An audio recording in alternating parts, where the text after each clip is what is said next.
Alright, so I guess I continue even though I don't remember what I was doing. Or if I did even anything correctly.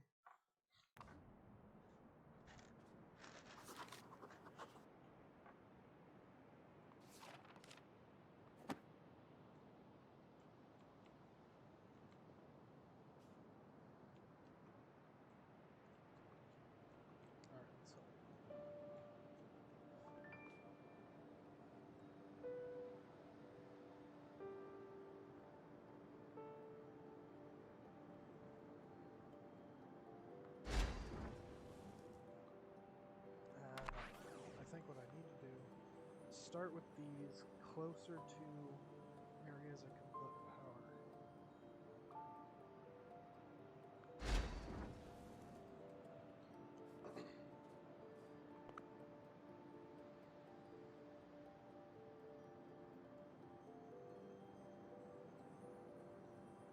Nothing there. This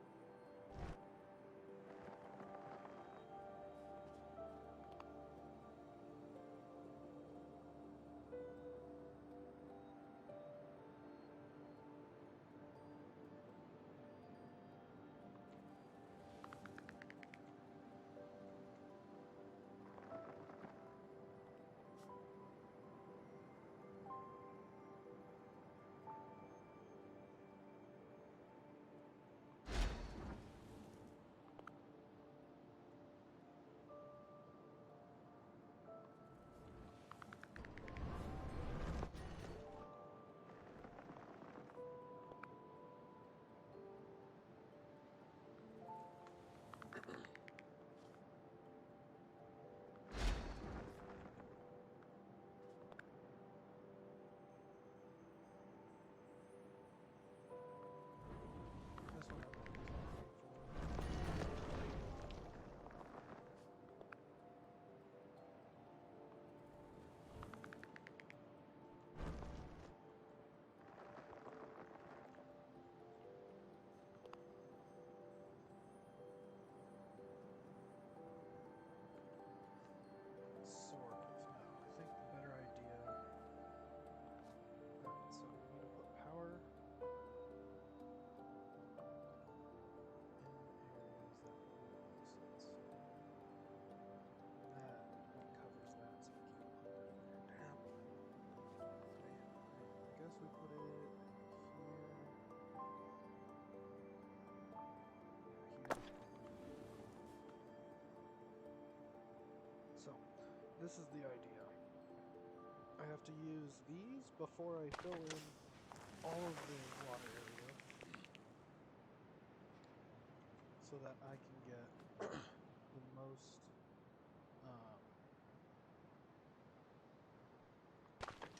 resources out of the potion.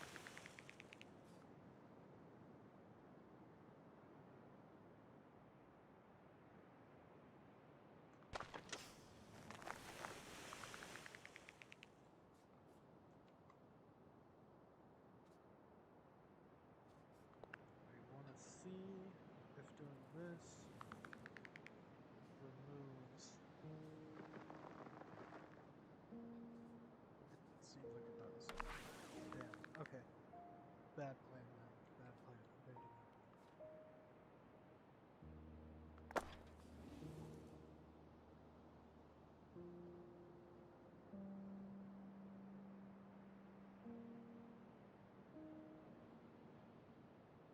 Okay, ignore that.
130, 130, 195.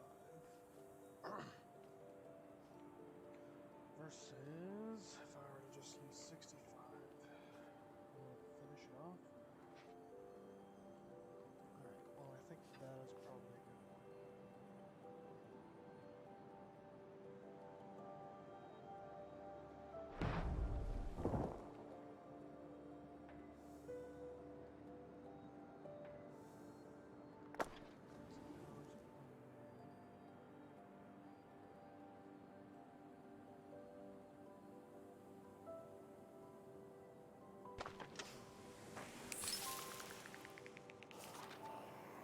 And that just saved me 65 technically.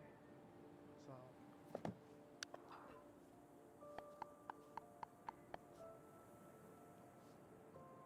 research center.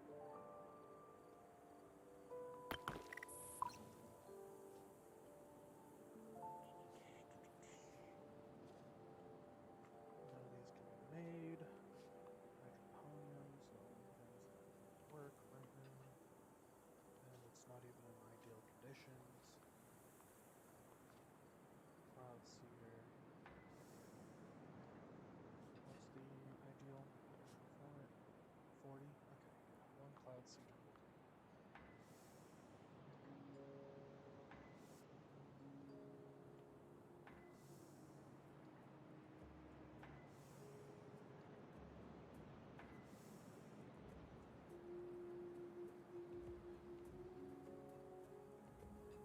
Almost anyone could do it.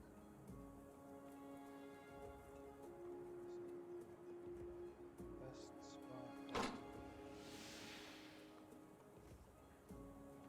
Now we're gonna need to start making these. What do we need for this?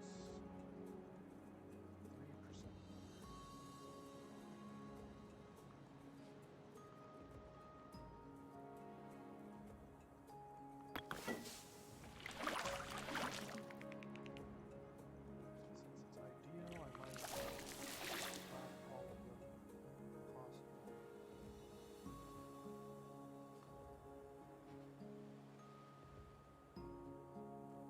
Doesn't quite reach. Damn. Maybe we undo it.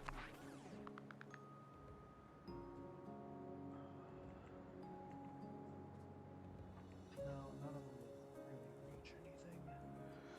Oh, fuck. That's a little bit of a problem.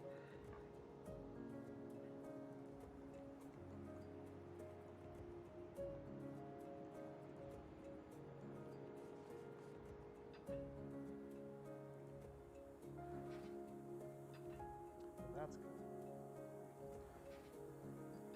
But that doesn't mean I can connect to that, can I? Let's see. So, do this. We can. We can do that. Oh, shit. Alright, things are working now. Then we need to plop. Fuck, we can't do that. Maybe we can. Here. Move this over.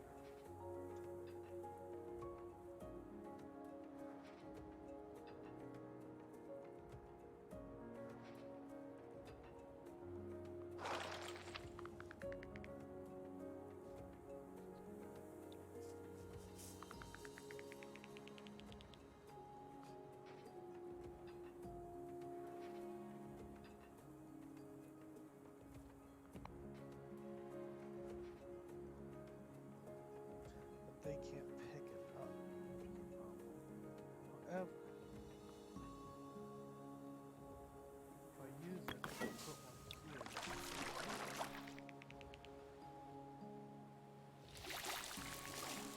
I can still pick it up. Yeah. Alright. So that one's not in range.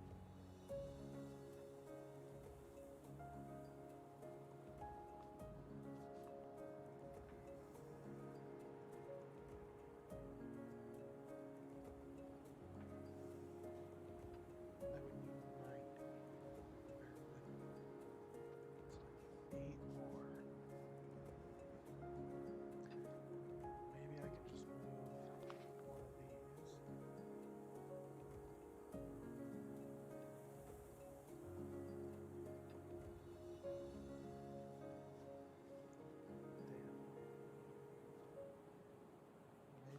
best idea is to just put them down, a couple of them to put down, so that I can put them. So that's good.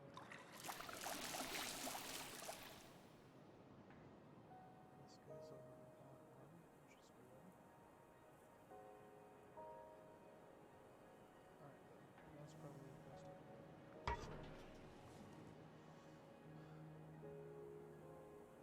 We've already got the moss. So the next thing is we need to increase temperature.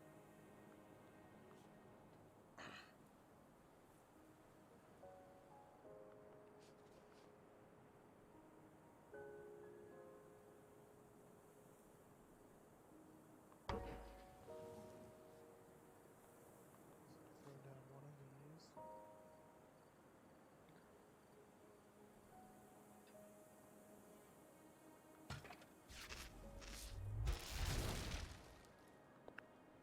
And move it over to here.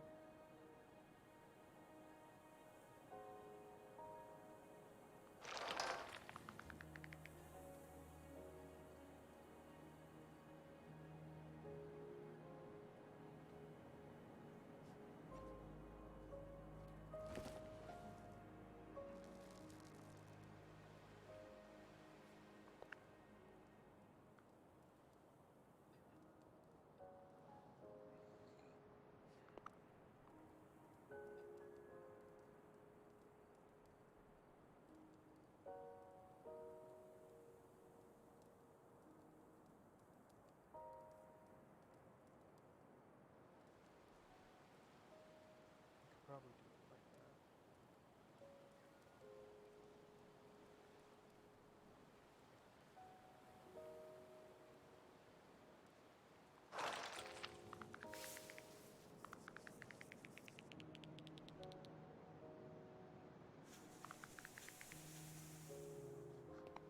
Hydroponium over to this one.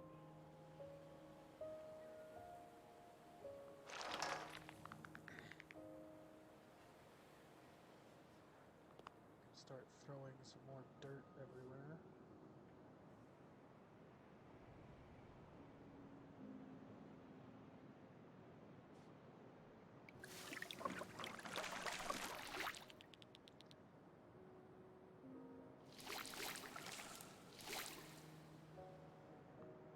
We're at 12, which we need more humidity, more temperature. More temperature. So then move this all the way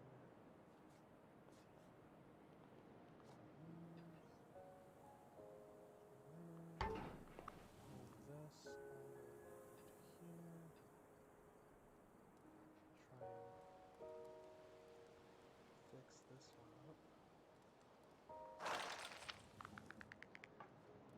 Burn it all down again, I think.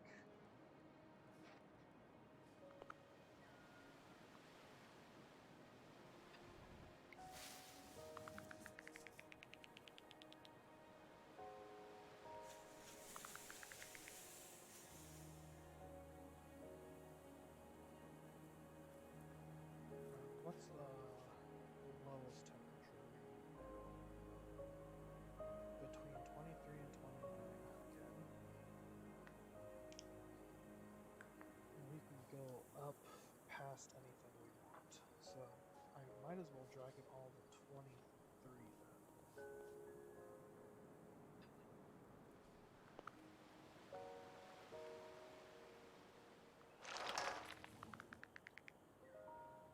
Just need another spot that matters to burn. So I can swap it back and forth. Birdos.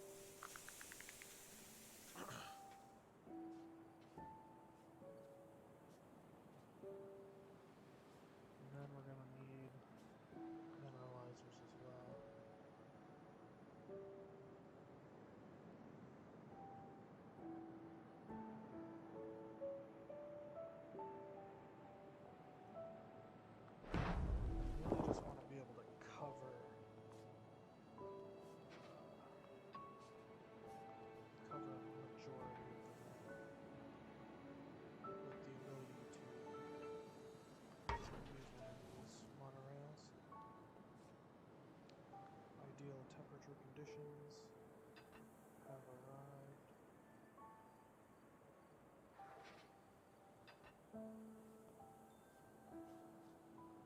We need more mineralizers.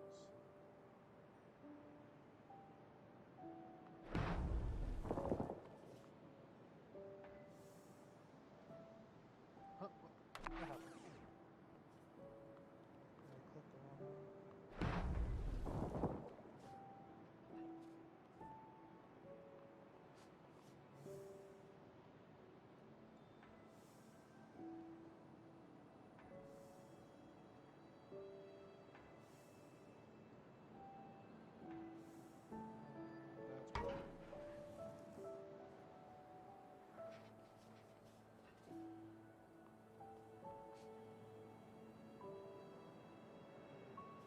weird.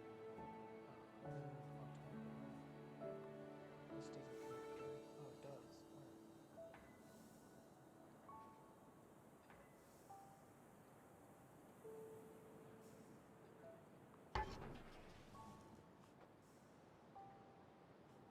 Alright. And that won't connect.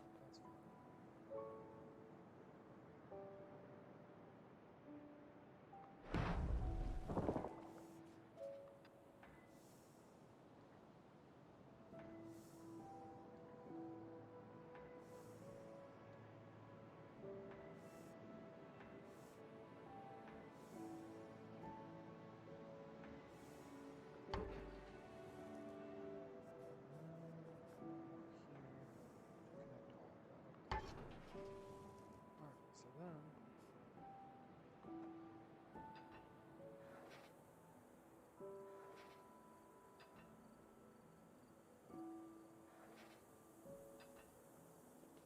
ideal, almost ideal, raise it by 1 degree, that's ideal. This needs more humidity. This needs 5, 6 more degrees. Alright, so this.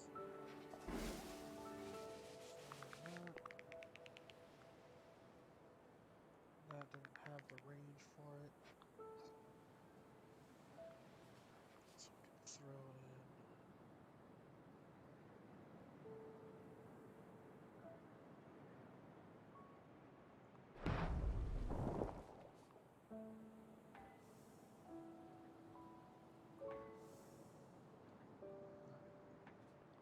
That's a perfect spot for that.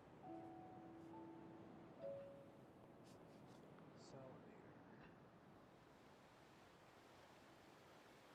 Can't salinate the ocean.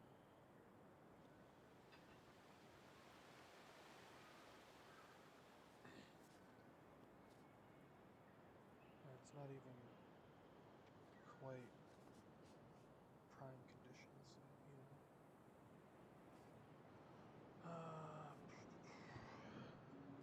Is my audio? Oh, it is. It's just real low. What screwed up all the audio? Alright, now it's working.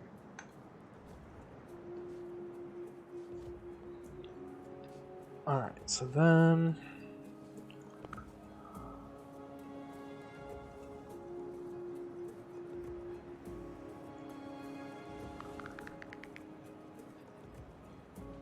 I want to turn up a whole bunch of dirt.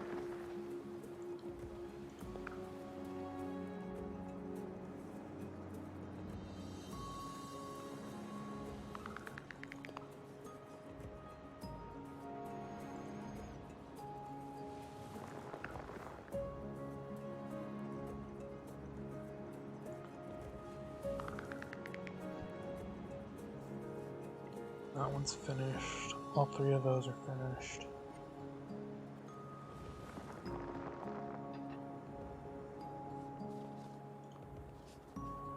Move some scrubbers around.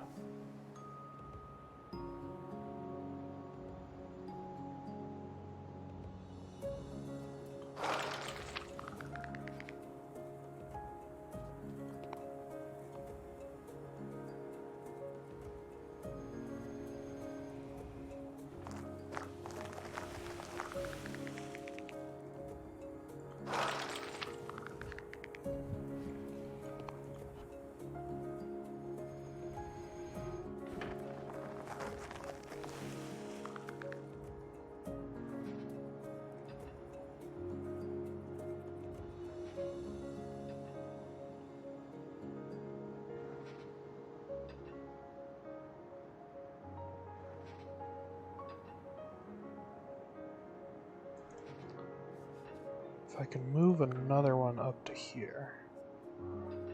But I can't. I only need to move one over to that. Ideally, what I do is just move this over again, actually. So I have as few buildings in the way as possible.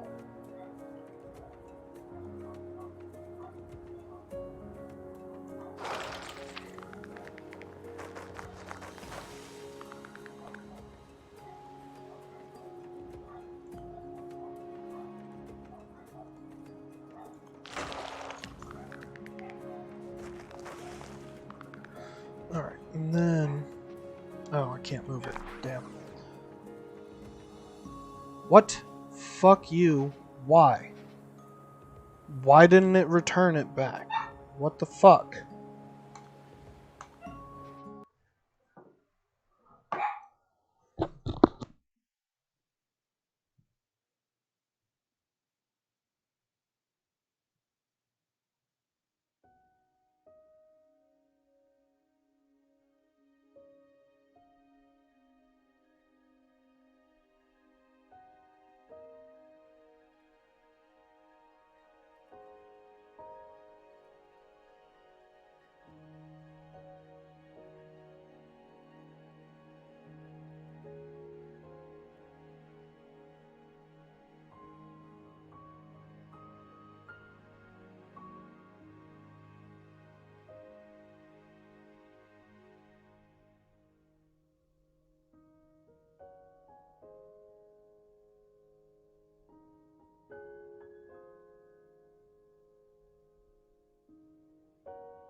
Alright, so that was kind of a shit show. Do I want to even see what this looks like?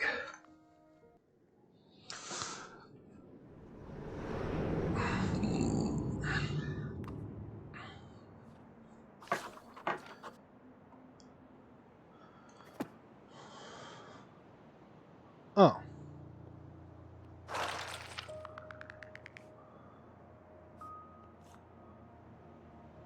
Interesting. Calcifier, but only for rivers.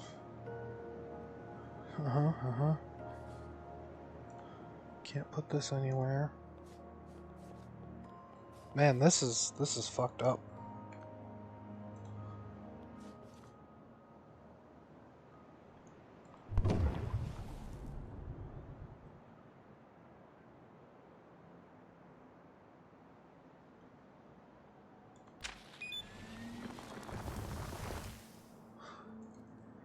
that's toxicity.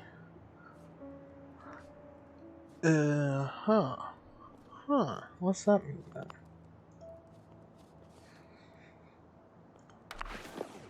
Alright, so what's this do? Can't put anything on it.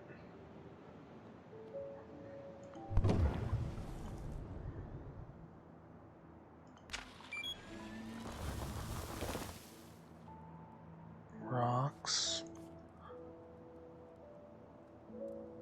Random rivers.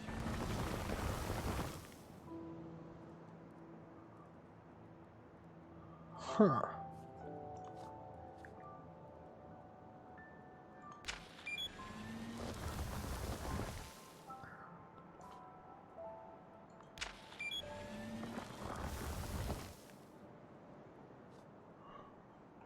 So, is there anywhere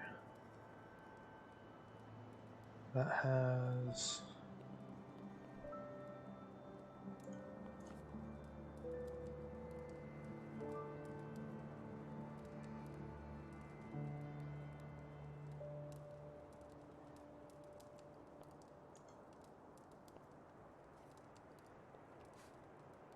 Oh, it's because it's toxic, right?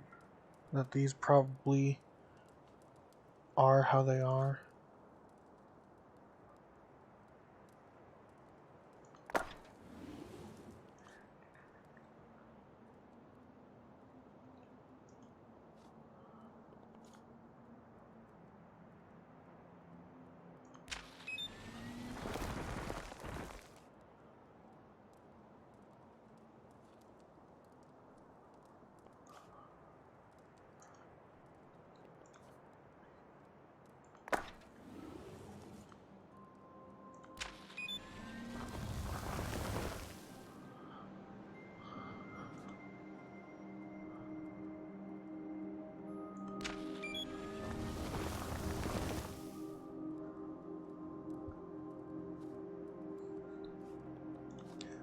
Maybe not. Maybe this will still function perfectly fine.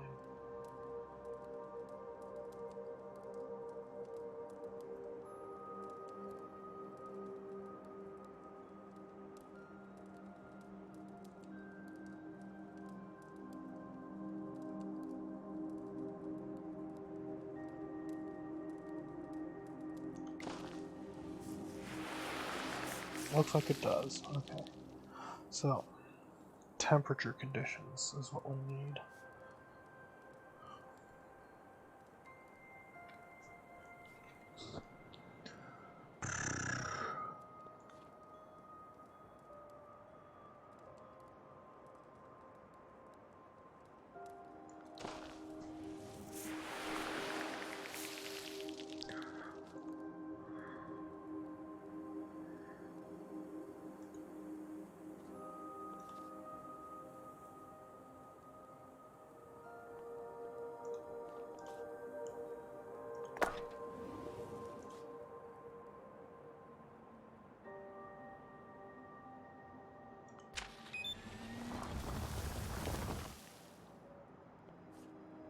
It's not revealing any geothermal spots.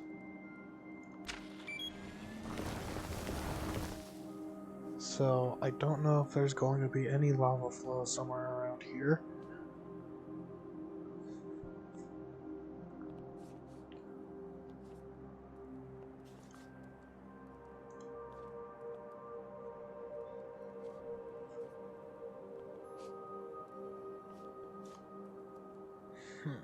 Alright, so then this one here.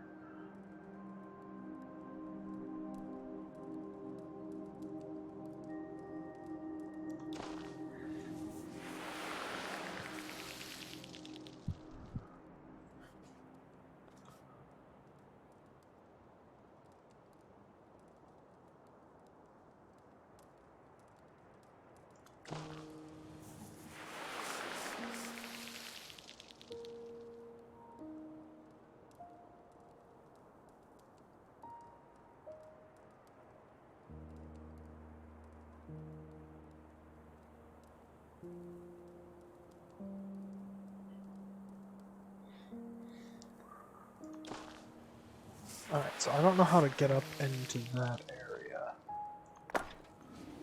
I just have to hope that there's rocks over here, I guess?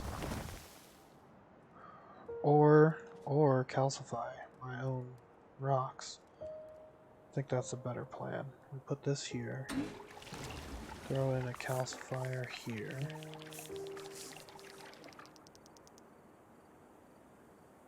Yeah, throw a calcifier right there.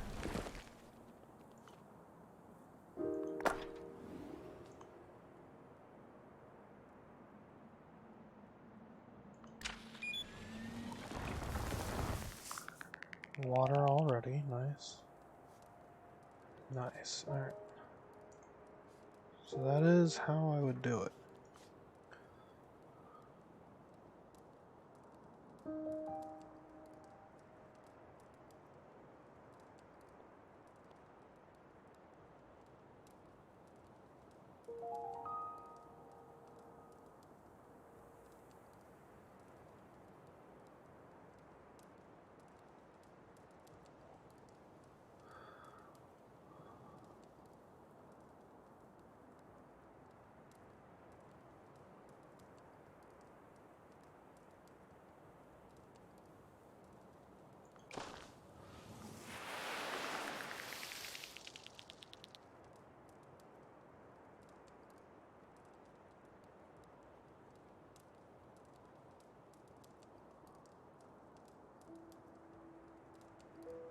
I guess it's the same either way.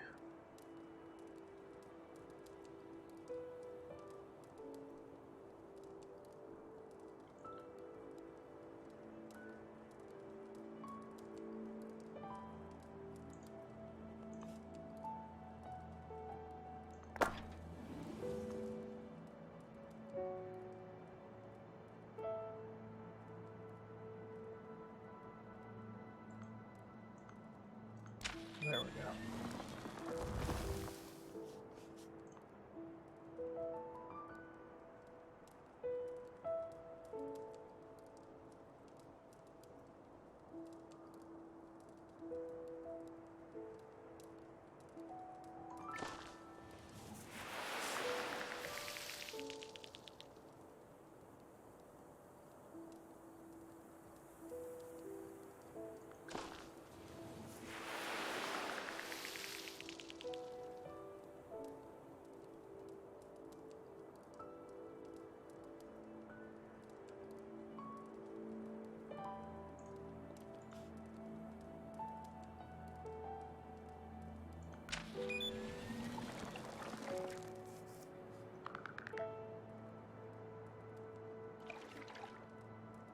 Nice. Doesn't make grass, but nice.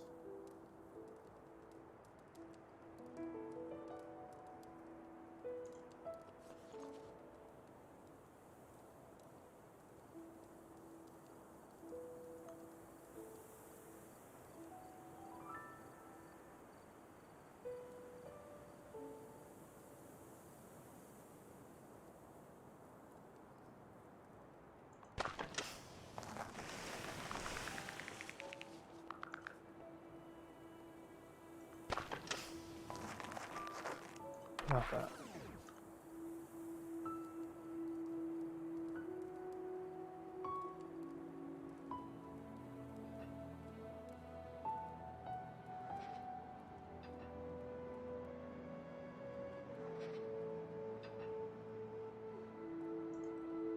Damn. Damn.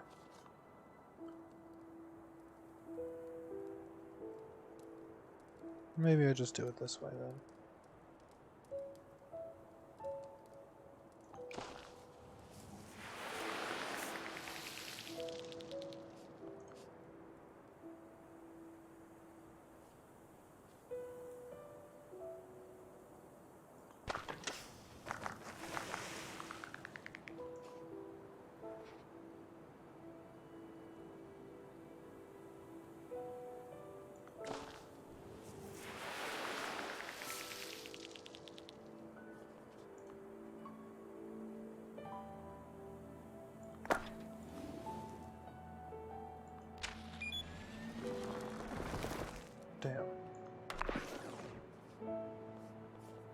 I need to make one more.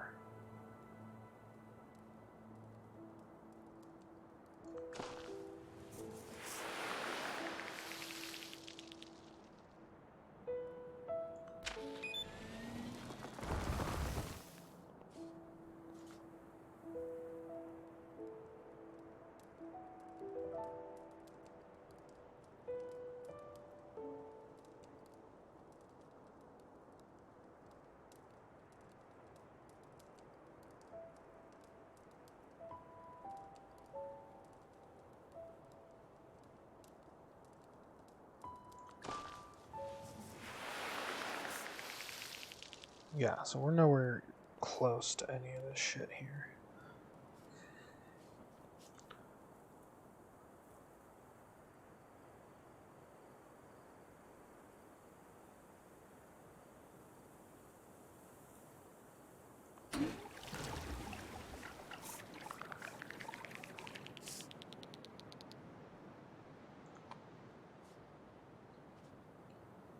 Below 5 degrees, we're nowhere close to any of the markers here.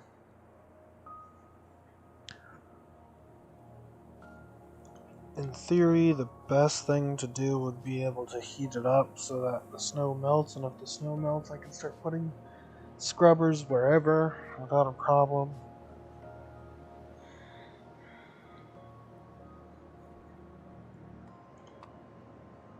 Yeah, this one's really rough. Hey Wretched, how's it going? Oh man. Alright, well this one's chalked as far as I'm aware.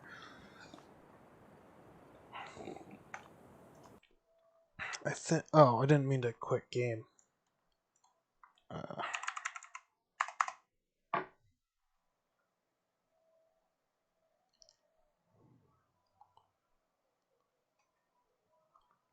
Oh, so no work today, or just less work than expected, or hoped?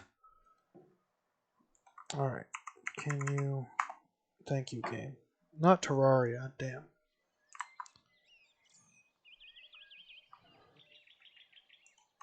Don't need Terraria open.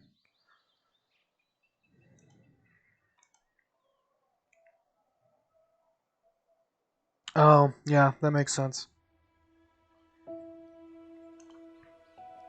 Alright, so, new restoration. Let's go see what the fourth one is, and whether or not that one's going to be a complete pain in the ass. It is. Oh, no. What is this? No. Return to world map.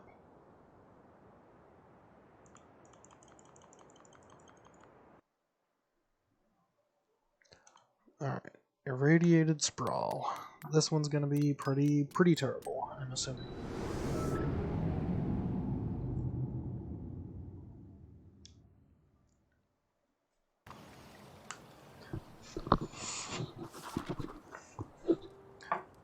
I can relate with that. Both of my brothers have been both of my bosses before.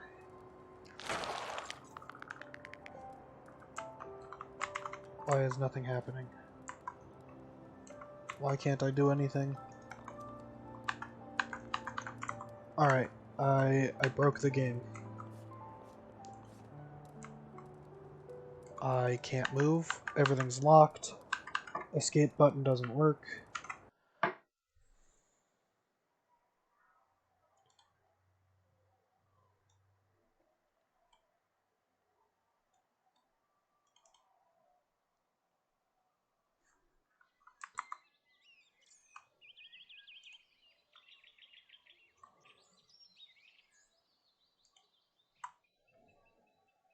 What is this Wilson? Are you talking about the Wilson that I did earlier? Or how broken this is currently? Because I'm break Wilson immediately. Oh lol. That's funny. Alright, let's hope that it functions. It functions now. Okay, we're good. Can't build in radiation, but needs power.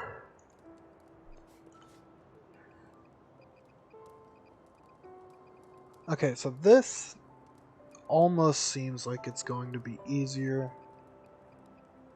than the other two. Almost. I'm gonna have to hold out on that for a little bit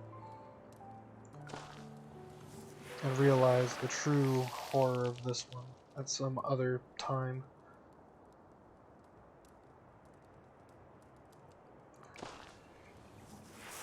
Those are all fine there. I have this for power. This. This. This.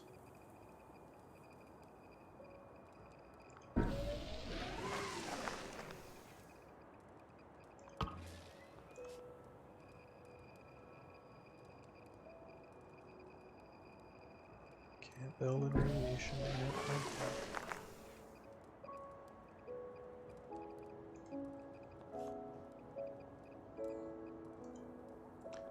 Oh, we need to slide one there.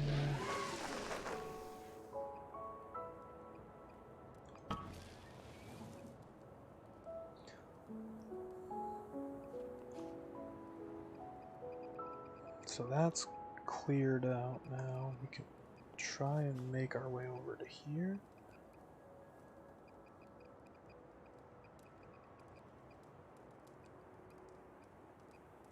I think I could just plop one of these here instead.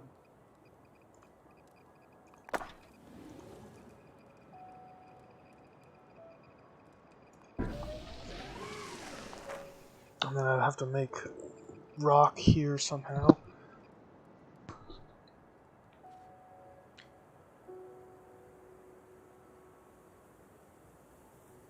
Huh. Interesting.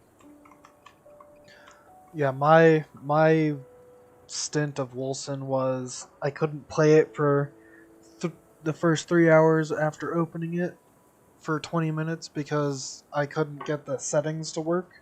So I was only able to see about 30% of the screen. And then after about an hour of actual gameplay after fixing that, I ended up getting it stuck so that I had a permanent control change prompt on screen, and I had to just Alt F4 out and hope that I didn't have to restart the game because I didn't know how the autosaves work. Luckily, the autosaves actually do function, so I was able to actually just get right back into it. Put this here, put this here. Alright, and then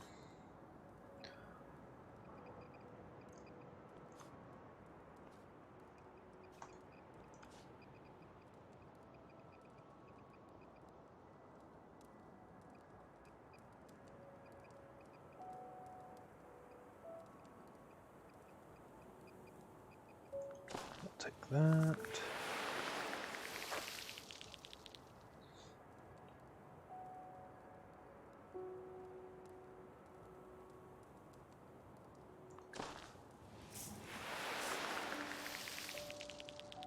Maybe it's better to scrub.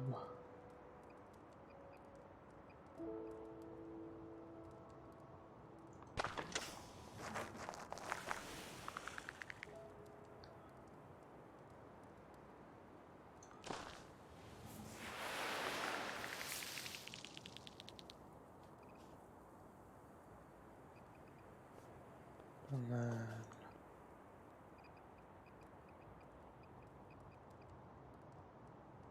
oh, that's right. I could put these on top of the buildings. That's not a problem then. It's just finding a spot for these is going to be the problem.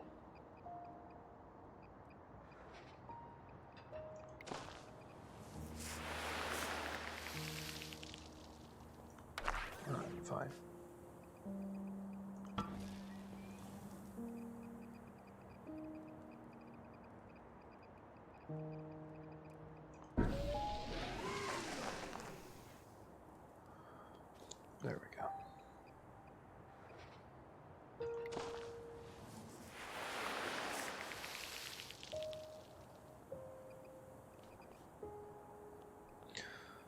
I don't know how I'm going to prevent that.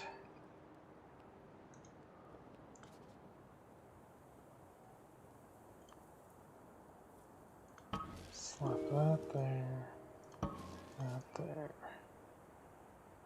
This here, scrub.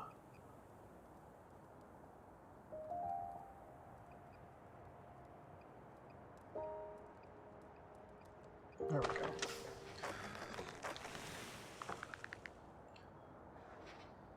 And then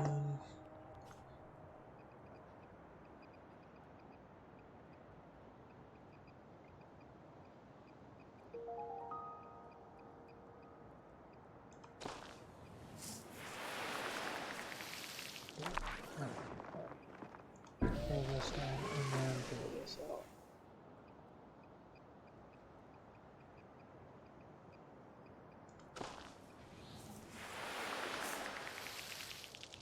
Yeah, this is pretty terrible.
Alright, then we're gonna need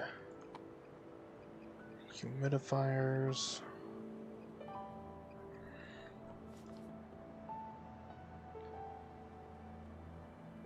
12% there. 6.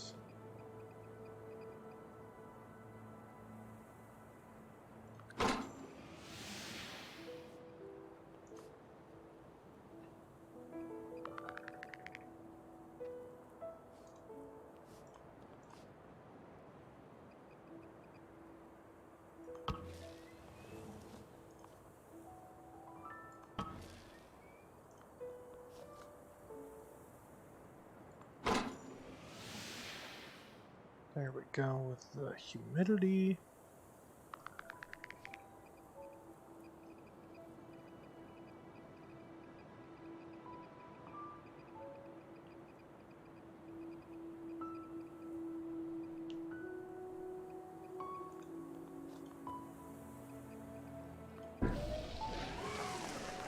Trying to get that is going to be rough.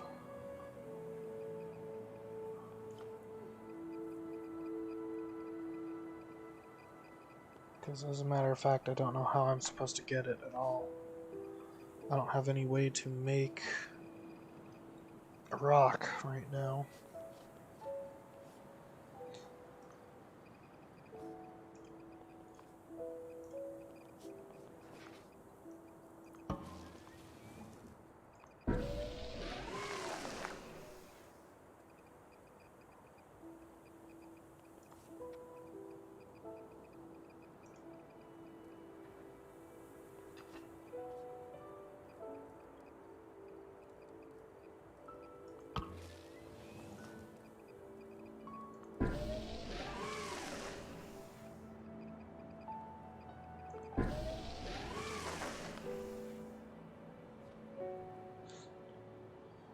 Trying to get it below 90, which requires me to get that. So I think this here alone screws me,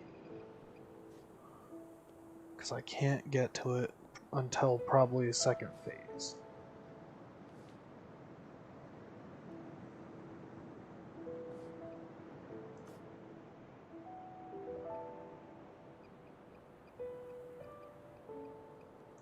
going up any higher isn't bad, but it's not useful.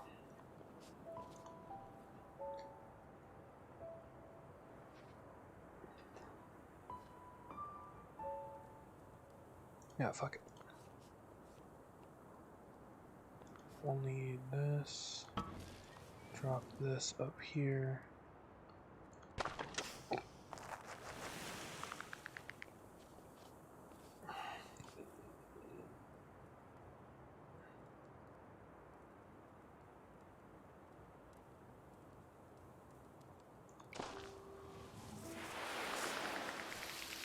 $46 still.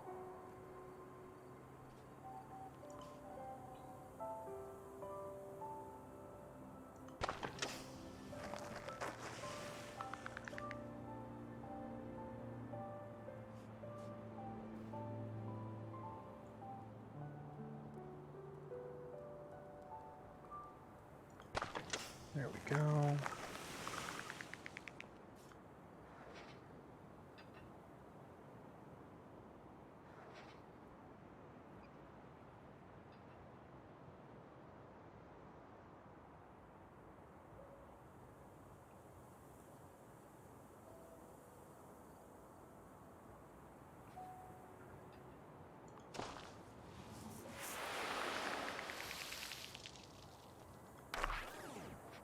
Shit.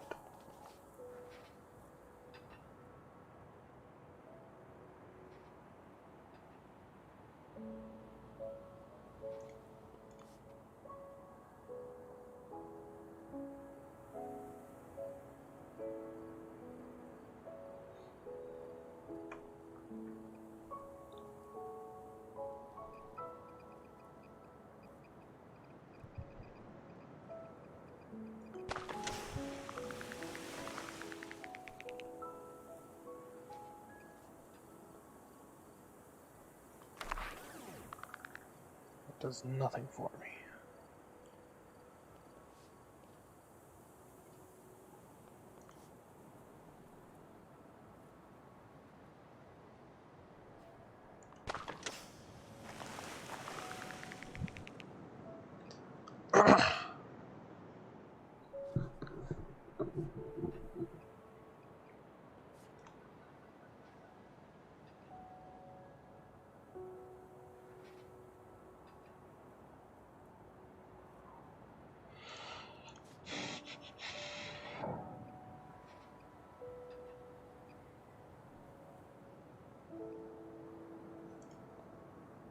Yeah, I'm probably not going to be able to beat these for like a long time. My brain is too small to do this on hard mode.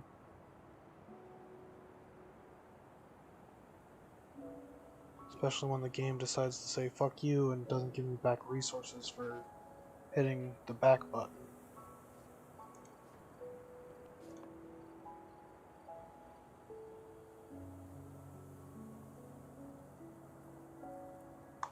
Alright, put this.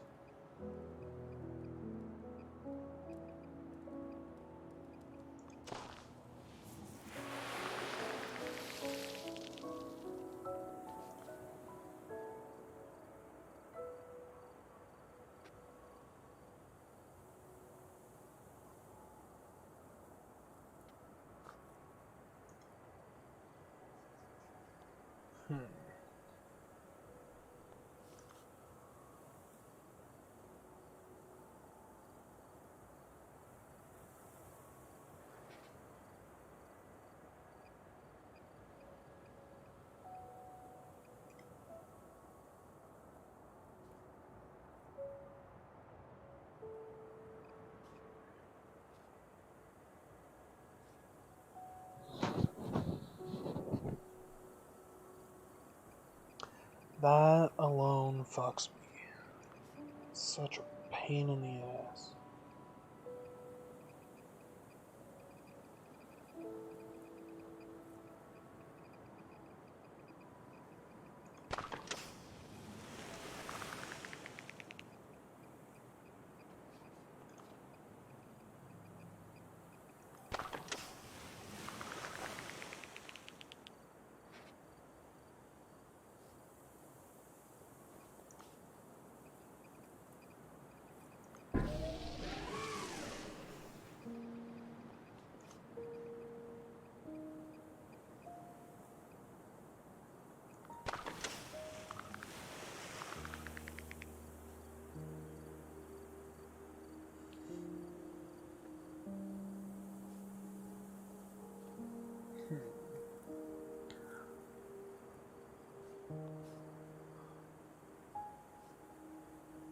Anything that I can do under 30 cc or CPMs.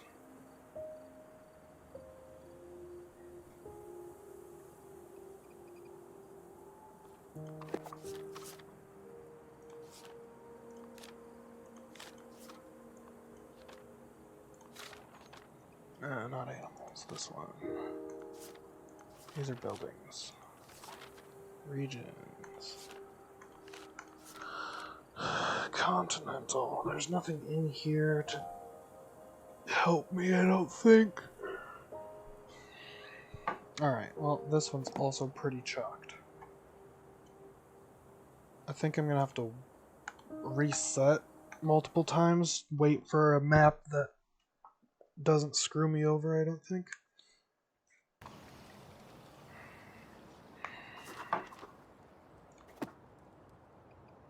Yeah, this one's a better layout. I can reach a majority of this. Way better.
That's probably not the best one, honestly.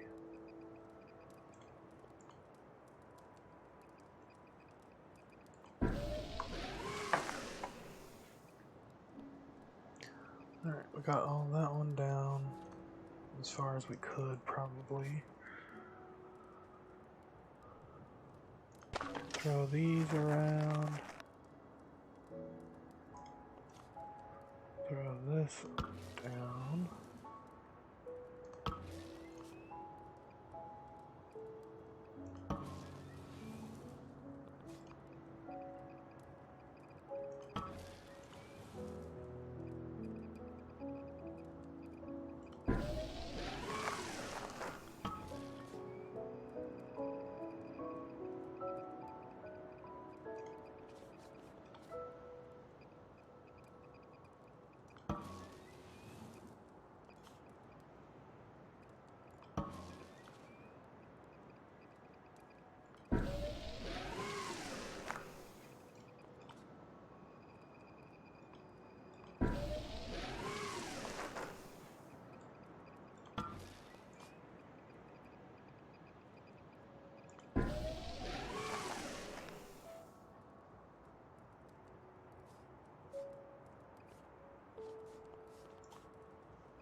So we'll do that. Or not. We have to do one of these first, I guess.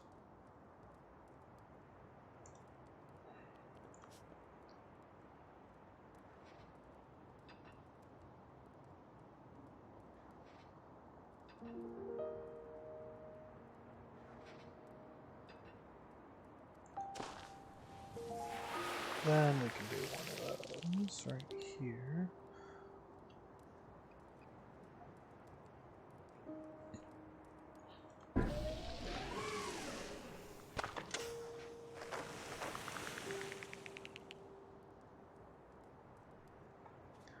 $45 CPMs.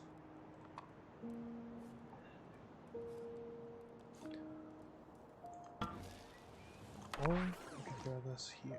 That's probably... No, that's definitely not better.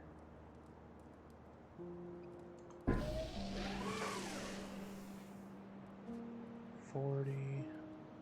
We need to be able to get over to there now, somehow.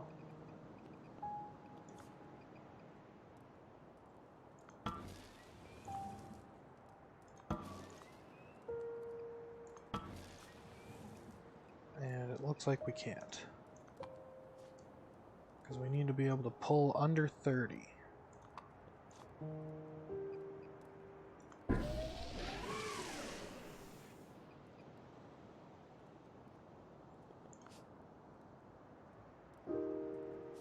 There's a little bit to get out of that right there, but not much.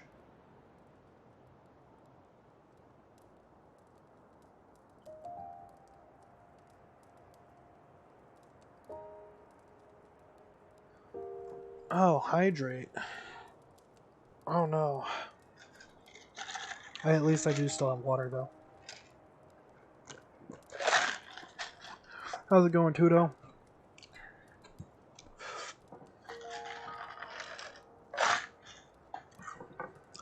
Yeah. I get sucked into puzzle games and kind of ignore chat a lot. Mostly with puzzle games though.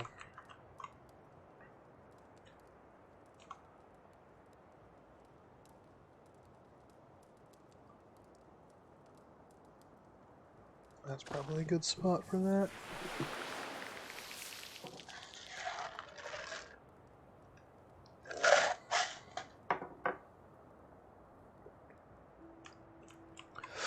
Level 30 items in Elite, nice. I need to probably try to go see like how fast I can move through the game and see what the lowest level I can keep my items is at for later game. 29. Oh, what we need to do...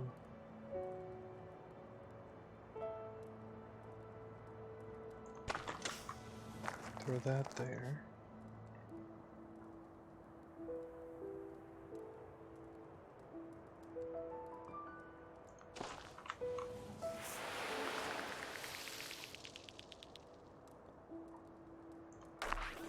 Yeah, so we only have one option then, which is this.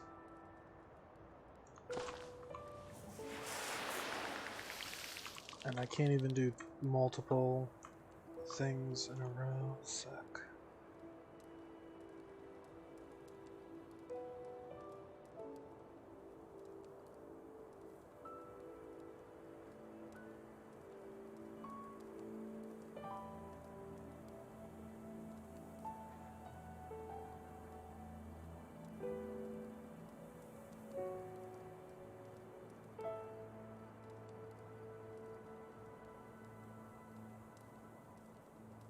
$45.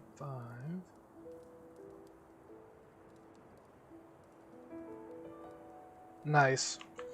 I only recently heard of Oxygen Not Included, and I probably would be very interested in it.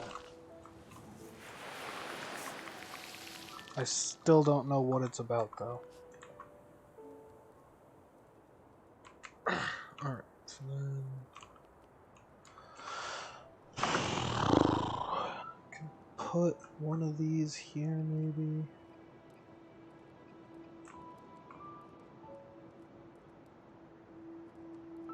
That's probably fine.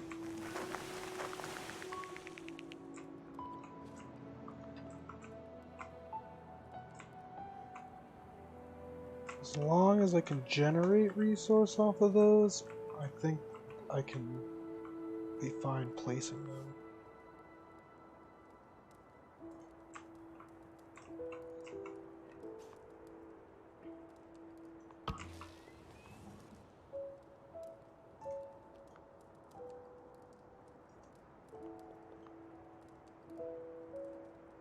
Alright. That's probably the best I can do for now.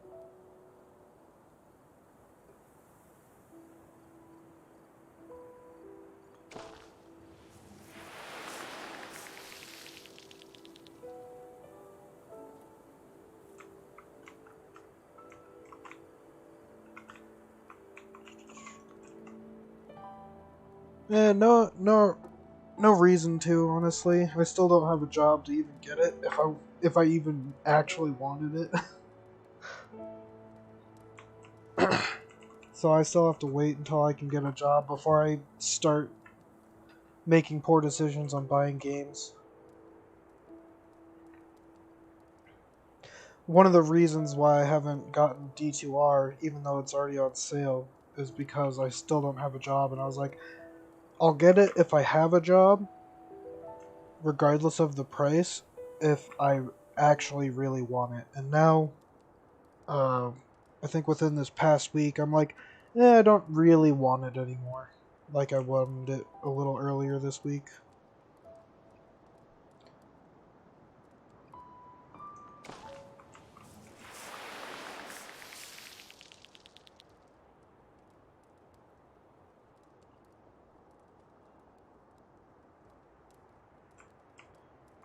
No need to. I will eventually get a job, which means I will eventually be able to get some things. It's just a matter of time and whether or not anything around me decides to actually call back or do anything that they're supposed to do. It either seems like all the HR departments of places are just screwed over because of either understaffing or large influx um, of applications, but from what I gather, it seems like they're all just lazy and cheap, which is not surprising. We're at 36. Does this drop me? 34.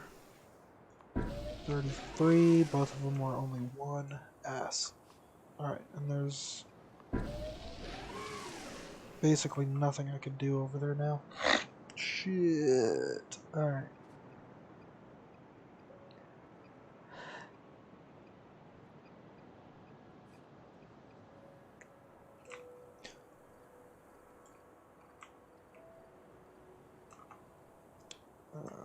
This.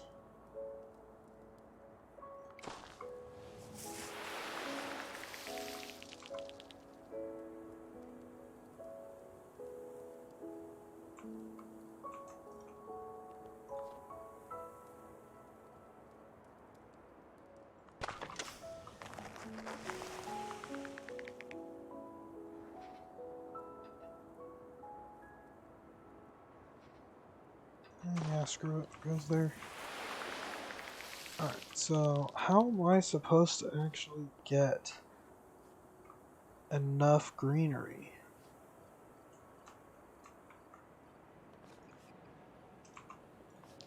I mean, maybe I can make it with all the ocean, but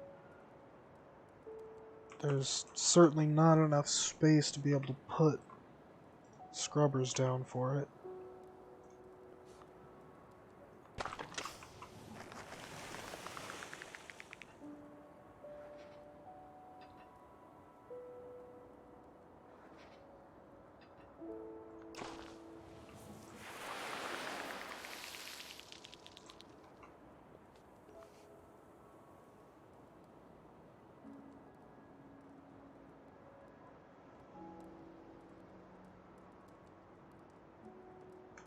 Yeah, I guess we'll do it there.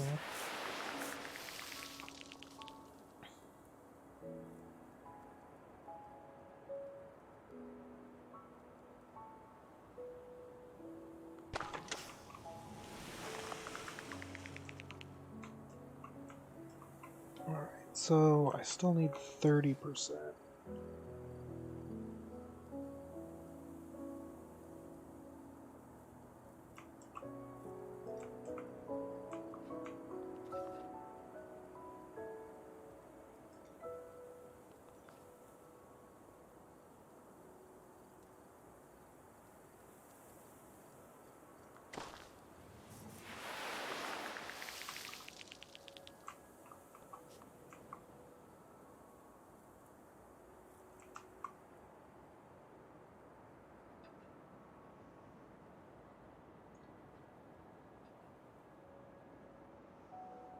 Alright.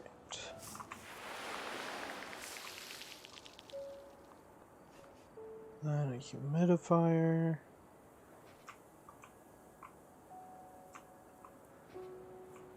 Which can only do so much apparently. 14. We're at 22%. That still hasn't procced yet.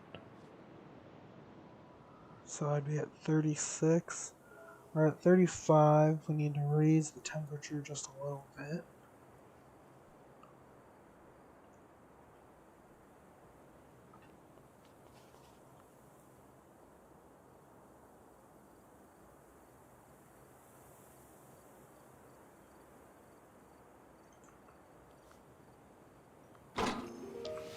Oh, hold on.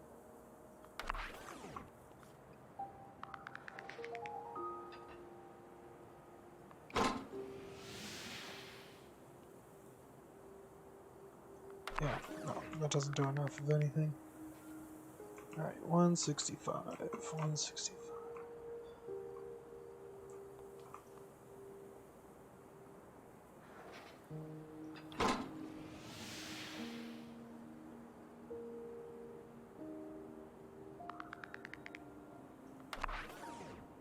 Huh.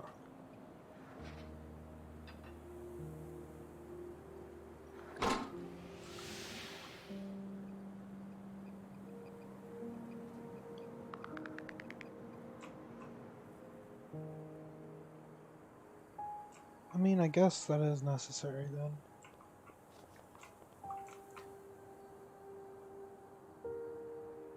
I can't put anything there.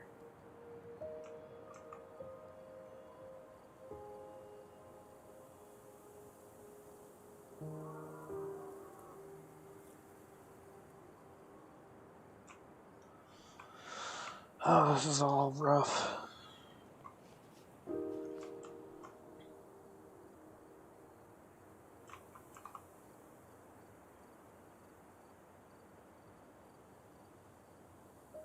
$49 versus 36.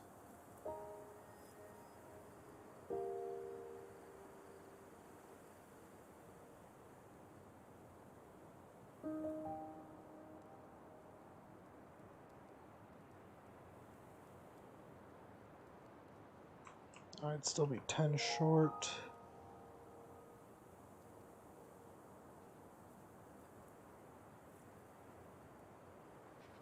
$36 there.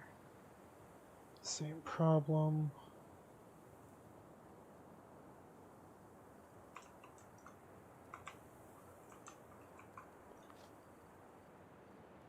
Alright, so that's not bad.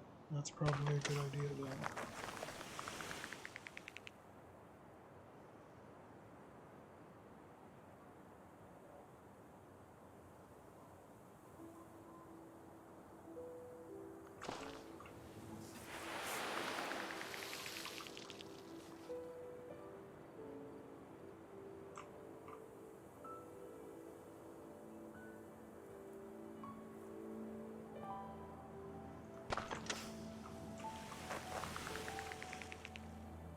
Alright, so we still need to be able to get 1 CPM off of that little bit over there. Or this bit right here, which is still not close enough to anything.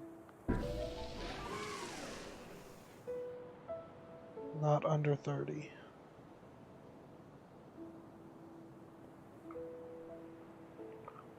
Damn you, game. Alright, so this is another one that I got screwed by the map because of all of that.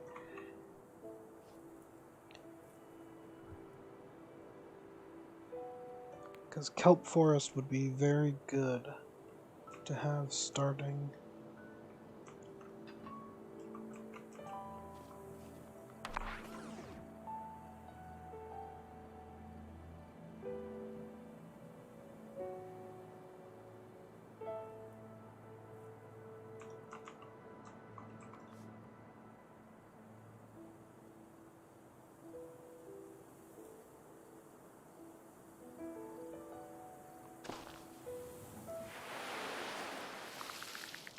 And that doesn't get the 40%. Damn. Alright, yep, so this one's chalked as well. Man, these secondary regions are kind of fucked.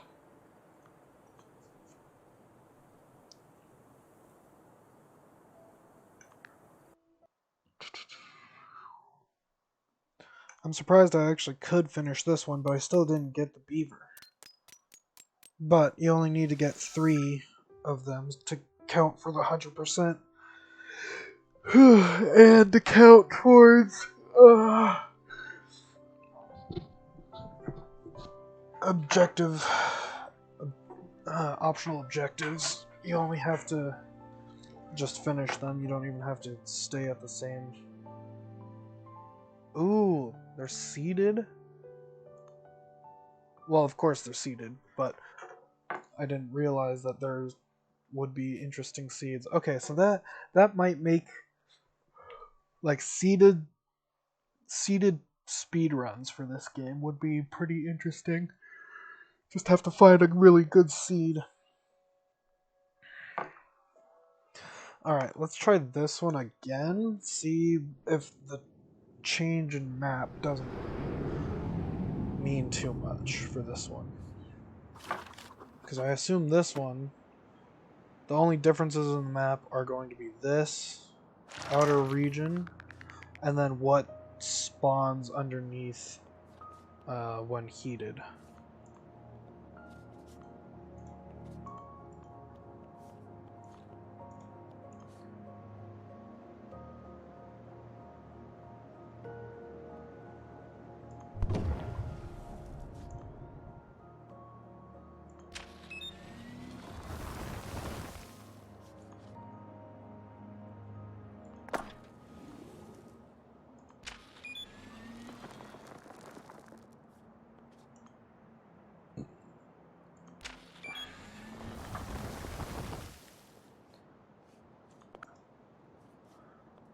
So that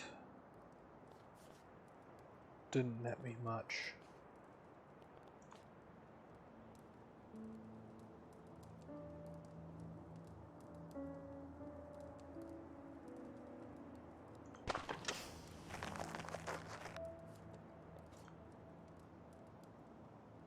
Doing that, yeah, it doesn't scrub that. Okay.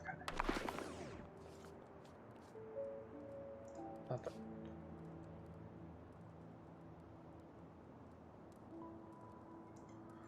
So we'll need this one over here.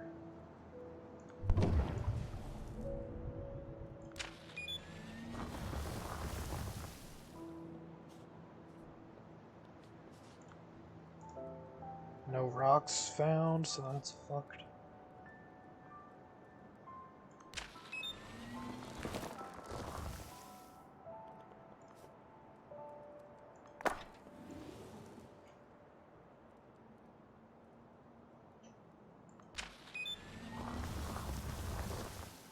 No more rocks found, so we're fucked. Alright, well, good to know. It can just be pretty fucked.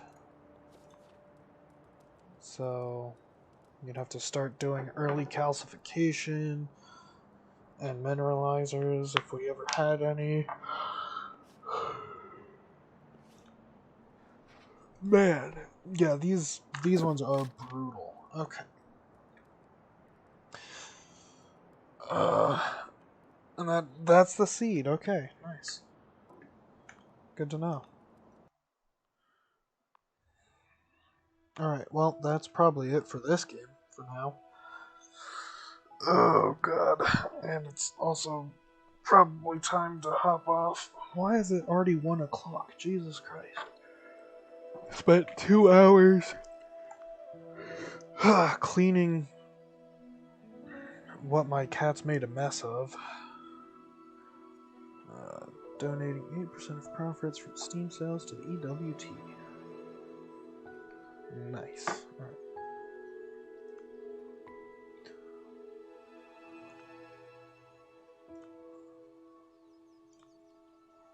And then, yeah, new profiles. Okay.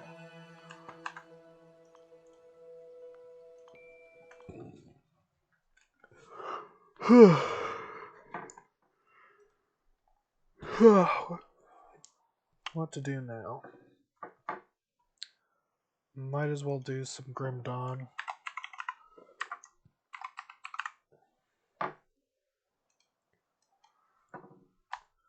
I don't know if I want to do a gore stack or not, though.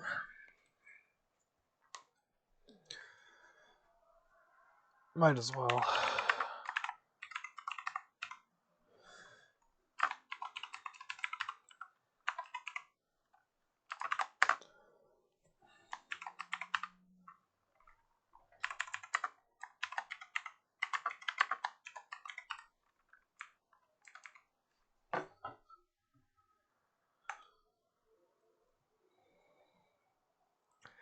Nice. I should also go back to doing dual class things. Normal people games. Hopefully Streamlabs decides to capture the game. Unlike last time.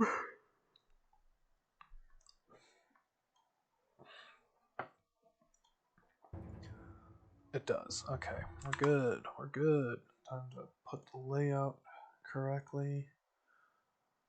We want this one and this one. And we're going to be doing Oathkeeper.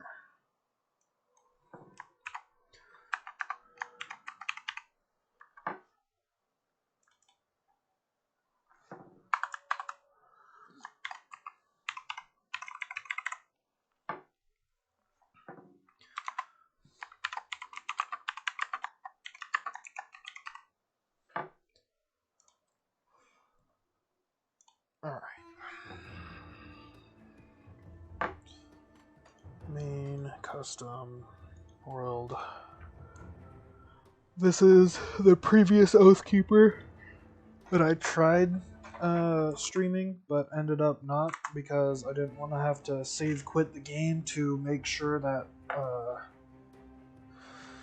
Streamlabs would actually capture it. So this is one for the Oathkeeper ghosts. I need to actually open the commands so that I can change it.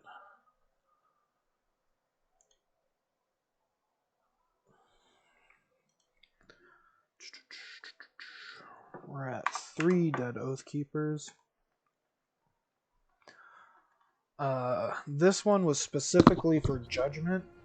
I was thinking of doing what Madge did, but worse. And turns out you can't do it any worse. It is literally the absolutely slowest clear in the entire game for Gorestack. It does pretty good for mobbing on a general basis, but as soon as you hit any star mob or any mini boss of any sort, you're kind of fucked. And it takes at least 45 minutes to kill it or move on. So now we do another one.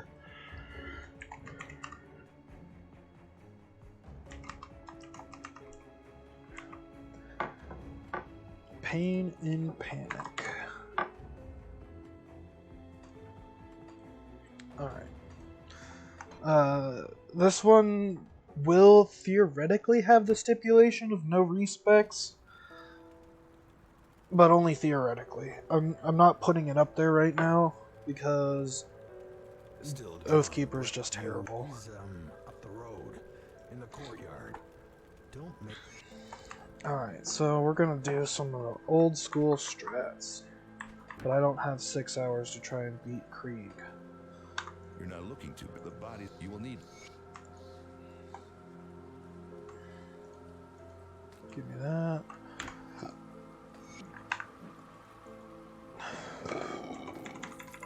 Mending salvaged foot pads at spines.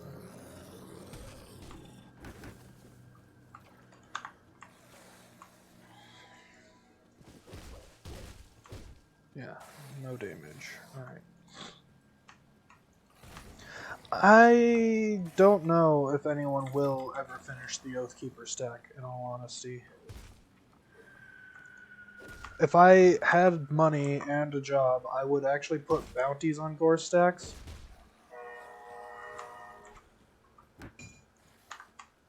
As much as I myself am probably going to be the one who tries to do them as well. Technically, I don't think I can do that. Alright, if I follow you, follow me to the rocks.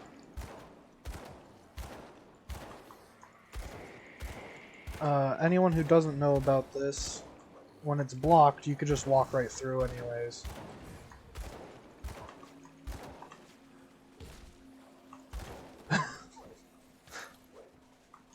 Alright, this is fucked. I might have kind of fucked myself here.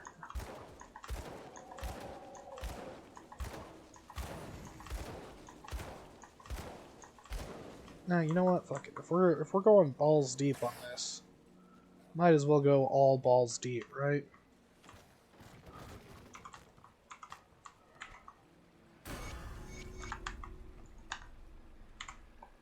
Alright, Oathkeeper.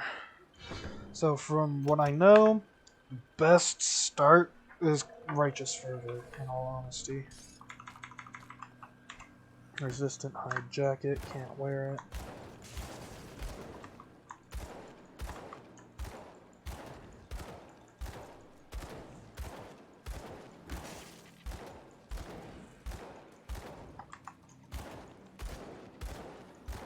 This is really the only way to actually do damage early game. Shield throw might be better. I don't play around with shield throw much, but this seems pretty comfortable because it doesn't even use a lot of energy.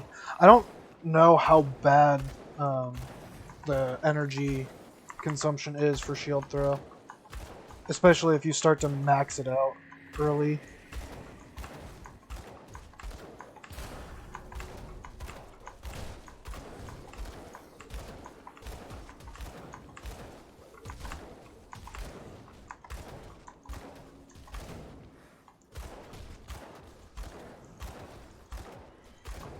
But yeah, does Aegis hit multiple targets, like at first rank, or is it higher ranks that require, or are required to do that?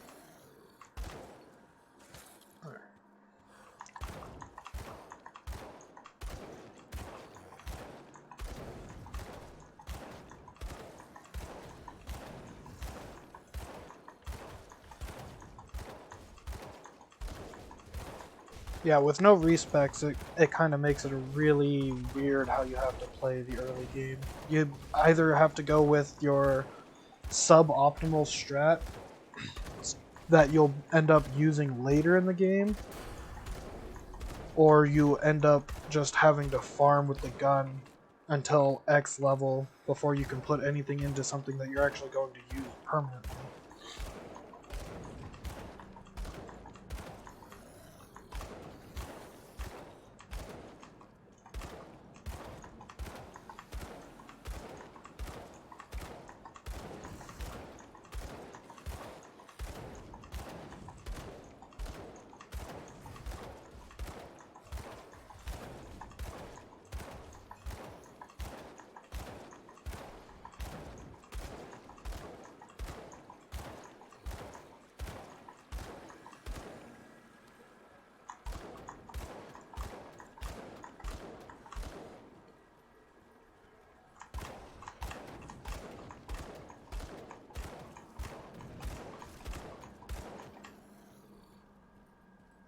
Alright.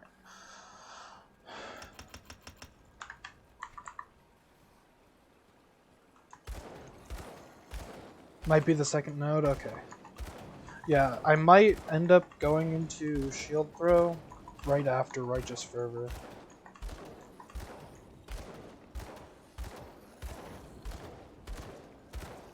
And as Biff had said once, technically you can just go dual wield gun once you get to and kill and farm Rutnik, and that's kind of my plan. But the issue with that is, how the fuck do you actually farm Rutnik with Oathkeeper? With other not builds, with other classes, there are some things you could probably do to make it so that you can kill him, but it would still be the scariest fight in your entire life. But with Oathkeeper, other than trying to auto-attack him to death, you have not many options. Getting close to him is a death sentence. Staying away from him is impossible. Well, staying away from him and doing damage is impossible. So you could stay away from him permanently, no problem. You just won't ever be able to hit him.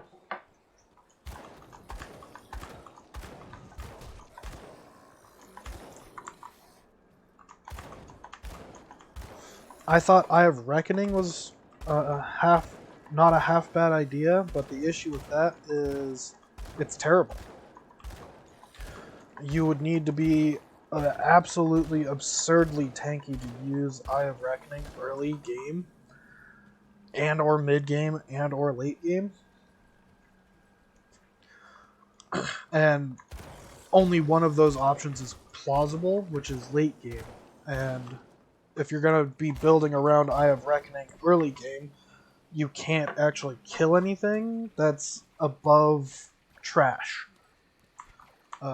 Yellow mobs immediately kill you because you don't kill them fast enough, and your move speed is cut so badly that you cannot really trust even using it around just generic trash. Unless you're tanky enough to just take the hits from them.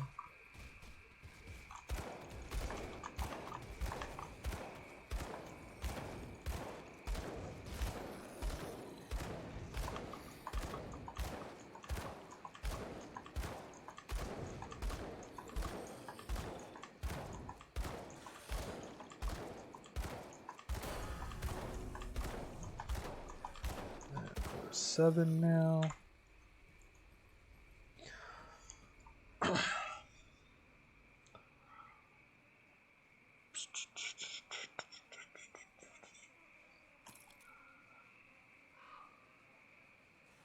Guess we'll take that. It's not really useful, but...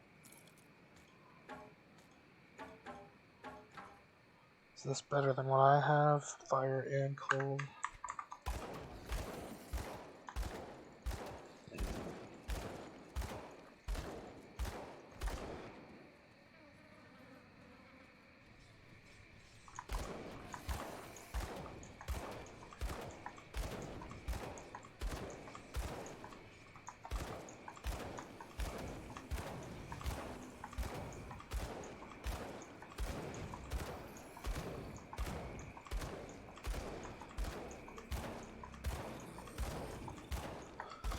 Need to get close to 8.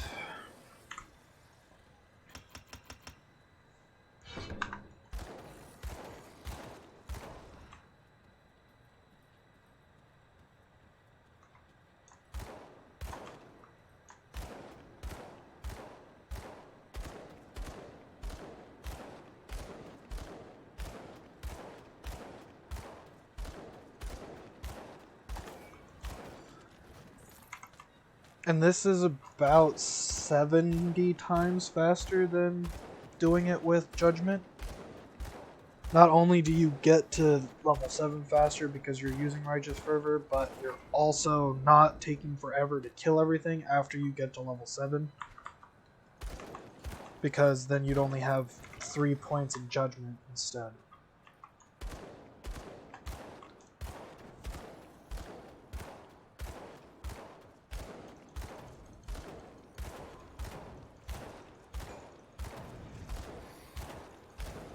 Default and auto attack skills are pretty good for start in Gorstack for the most part. Cadence is a little wonkier and a lot harder to play around.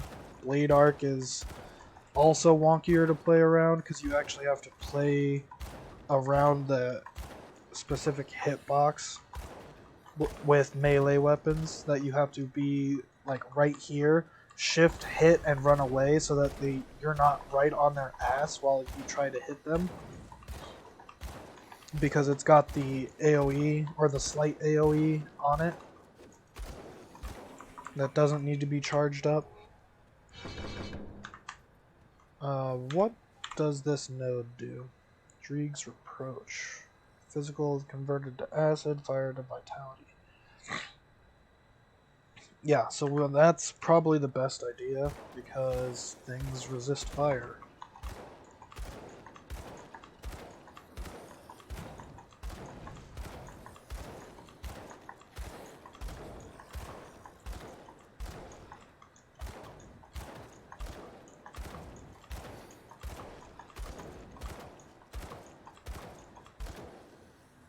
Alright, I think I can make my way in and get closer to 9.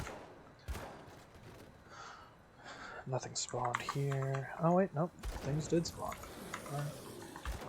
Yes.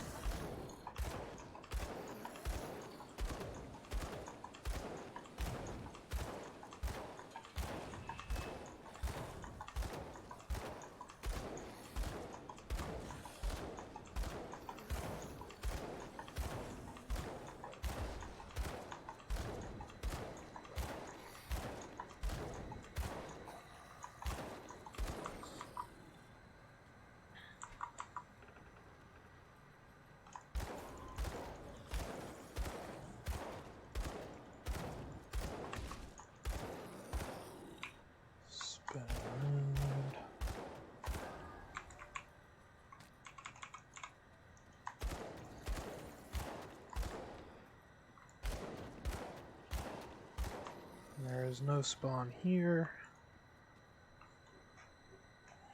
I don't have even a chilled.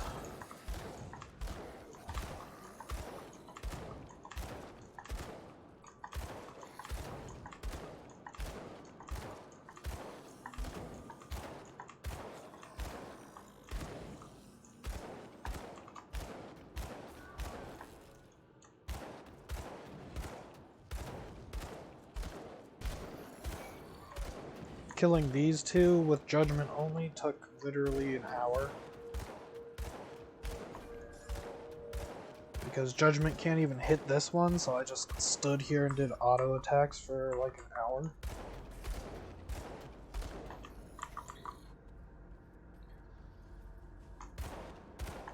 And Righteous Fervor is running out of energy at this point.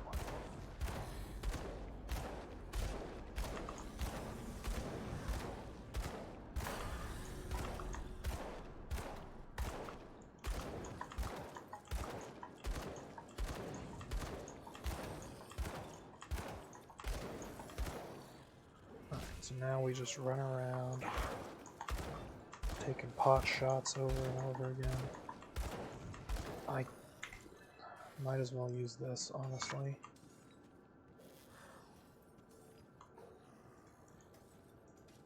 Fire blast up.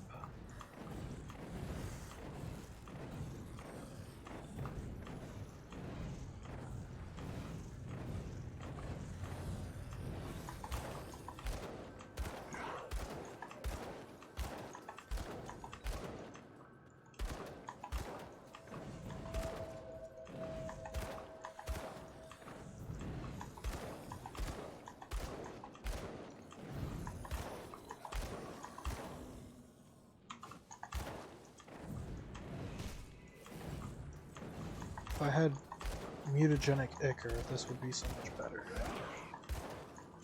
Because I found out the poison one is not a bad way to kill things this early.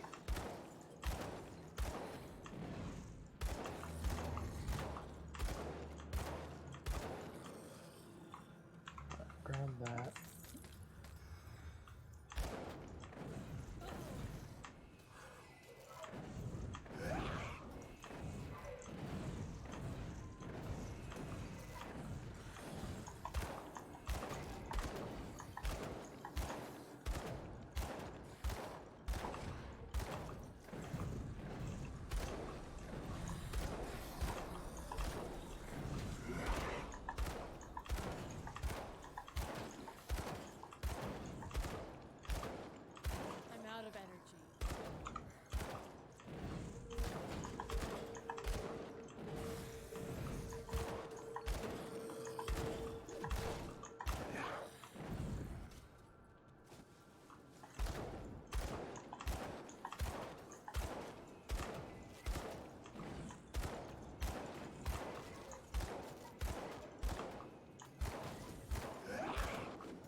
Hey Joe.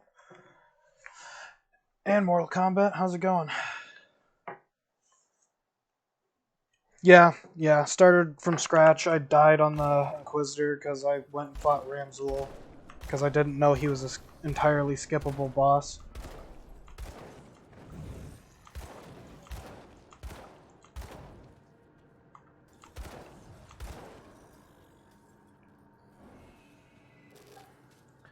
Oathkeeper is actually shit in Gorstack. We had once thought that Oathkeeper wouldn't be that terrible, and it turns out Oathkeeper is at least 2 times worse than Arcanist because all of the kit just doesn't work for this kind of challenge. Because everything you need to make the kit work is basically all at the end of the challenge, if you ever make it that far. And getting out of Act 1 is not impossible, but getting past Act 2 is nearly impossible. Unless you just get really, really lucky drops. Because there's not much you can do in terms of farming without just dying instead.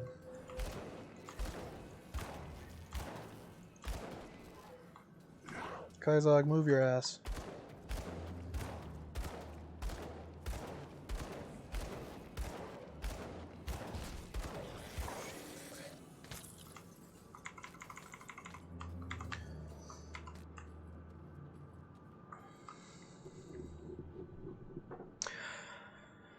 Yeah, there's a couple of ideas to make it doable, but both of those ideas are terrible because it's probably nearly impossible to actually get it done. One of them being just auto attack dual wield Rutnik's blasters, but you'd have to be able to kill Rutnik and get 2 blasters for it, which means you would probably have to farm him, and farming is basically a no-go for this. But if you manage to ever actually make it to Rutnik, then that means there is some hope for being able to get out of, or really finish the challenge. Because if you can manage to make it to Rutnik, not even just kill him, just make it there, that means you've gotten into Act 3, and if you can make it to Act 3, you can maybe attrition yourself to 100 at some point. It would just take absolutely forever. And yeah, Rutnik is just almost a death sentence if you even make it to him. The other one is rely on conflagration or stuff of the like in general. Things that you can actually build around without even needing skills for it. The other thing that I know of being Rutnik's blasters, something that you don't need skills to build around and can play with it by itself. The third option is always an option for any Gorstack, and that's just kill the first 4 zombies that spawn at Devil's Crossing on the bridge over and over and over and over and over again until you reach 100. With any class, you can actually probably do that. Yeah, till level 100. The end of the challenge itself is just getting to level 100. You don't have to beat the game. You don't actually have to do any of the story if you can stomach just stomping random mobs into the ground over and over again. Yep, that's exactly what it's in reference to, as boars in the Elwyn Forest.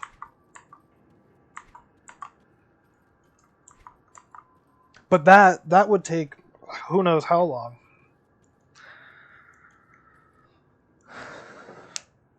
Yep. And the only reason that works is because we're in Ultimate for this game. If nothing's scaled to your level, or only scaled to a certain level, you wouldn't ever be able to get to 100 off of doing that.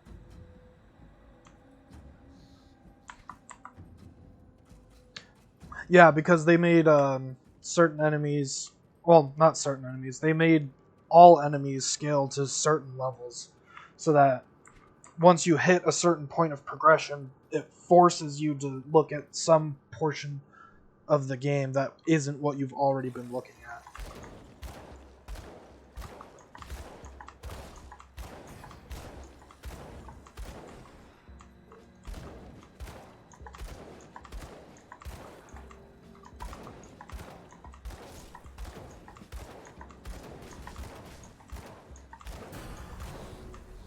Alright, we got all my constitution back.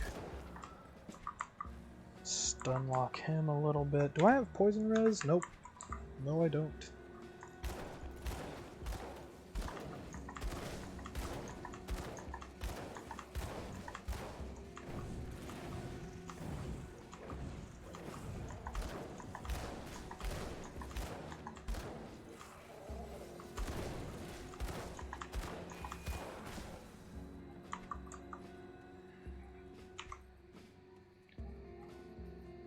Alright, so then we go back to this.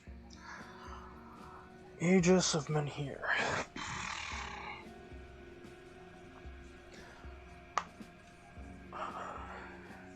Just about anything could be better than just shooting things to death, but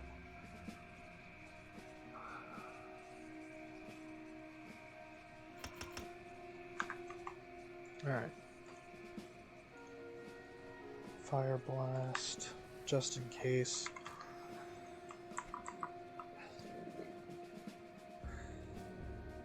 You can, but they don't do enough damage to keep... not keep, to warrant trying to do it. And since they're so deep in the tree, you have to figure out some way to at least get to them, let alone see if they'll actually kill everything for you. Nice. What were you looking for in particular? Or were you not looking for it and it just happens to be functional for your build?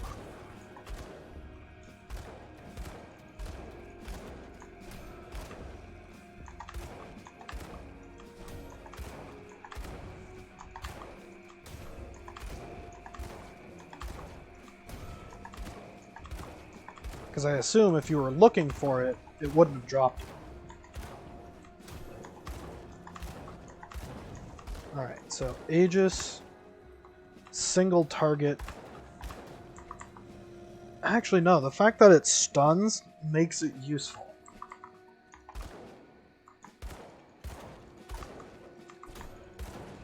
Even if it's not multi-target, I can use the stun alone to force certain enemies to leash properly.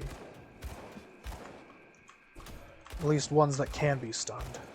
And the ones that I don't miss. Yeah.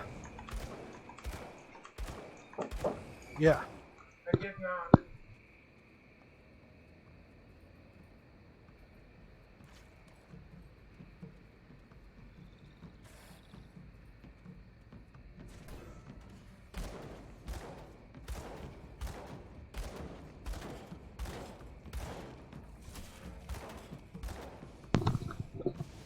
Alright, Theros.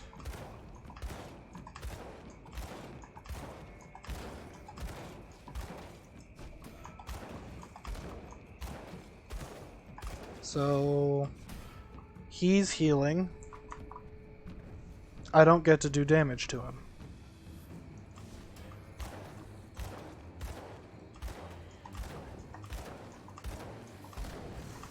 That's another main problem for Oathkeeper, is anything that heals, even the slightest amount, means you don't get to play the game.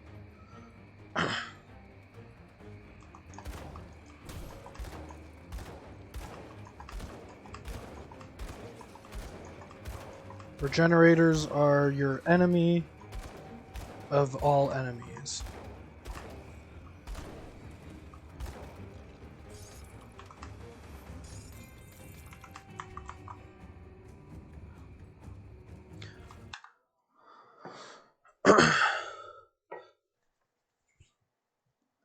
Yeah. That's the only issue is you have to actually be able to get to the Archon, which means you have to get to at least Act 4 and be able to get Death's Vigil to Honored in order to even fight it, let alone try to farm him to get one.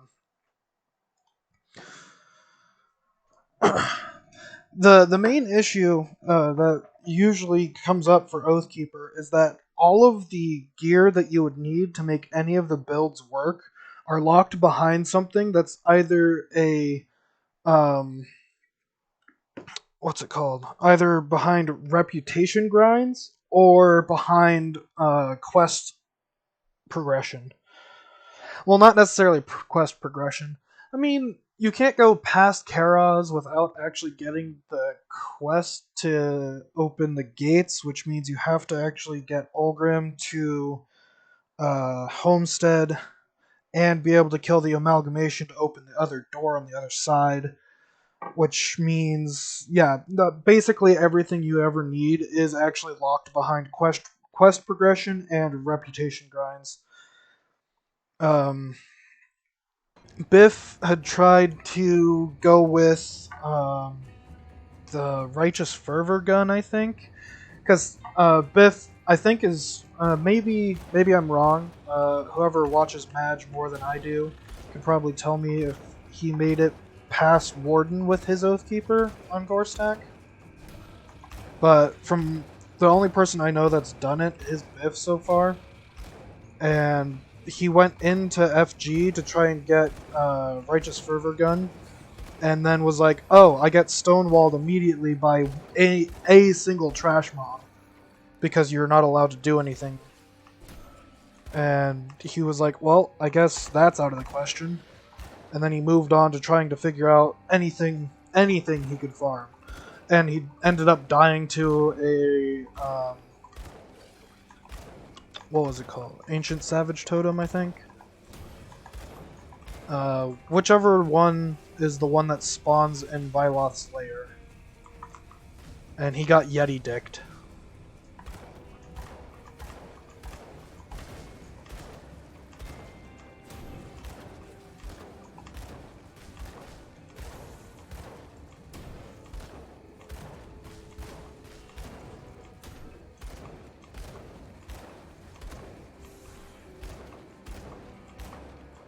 And the Aegis has single target ability, which means anything in a group I could actually hit something specific in the middle of the group, I think.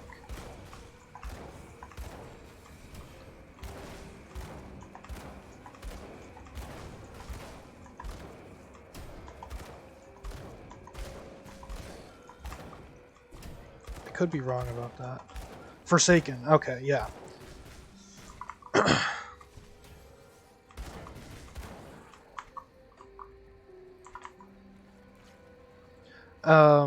I don't technically I don't know if you can get what is it called? Bad news regardless, yeah. Also welcome in Spray Nerb. What is it? The basilisks is no, that's not. What is the thing that drops the gun for Oathkeeper and FG? I think it is the basilisk type enemies. I don't remember what they're called though. The snake ones. The sand spitters? Okay, yeah. Yeah. I think those can spawn from certain savage totems. I don't remember which one it is. If you happen to know, what's the one that can spawn in what's his name? Why can't I remember his name right now? Troll asshole that drops the Mistborn talisman. There's a savage totem that spawns in that area. That specific savage totem can drop the Sandspitter character archetypes or enemy archetypes. Oh fuck. Okay, I'm not stuck there. Good. Which means you could theoretically farm it off of totems, which means that there is one thing that you can actually get to that is Oathkeeper specific. But trying to farm Savage Totems is just a nightmare.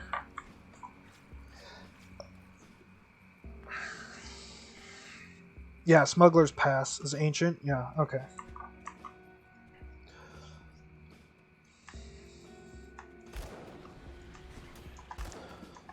Yeah, so if anyone's ever going to attempt this, the most available farming item that you can get for Oathkeeper is probably the Sandspitter. Which means you'd be going for a Righteous Fervor build until you can get something that... or until you can get to a place where you can farm for anything else that is most likely a better build. Because Righteous Fervor only probably is not gonna cut trying to get to level 100.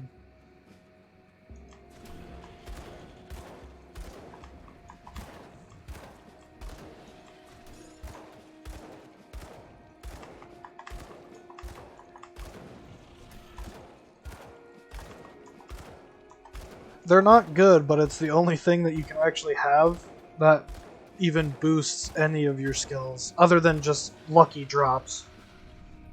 It's the only MI that you can actually farm reasonably. And I'll only put reasonably in quotes, because it's certainly not reasonable to go into Forgotten Gods at all on this challenge, let alone just early game, just to be able to get a single MI.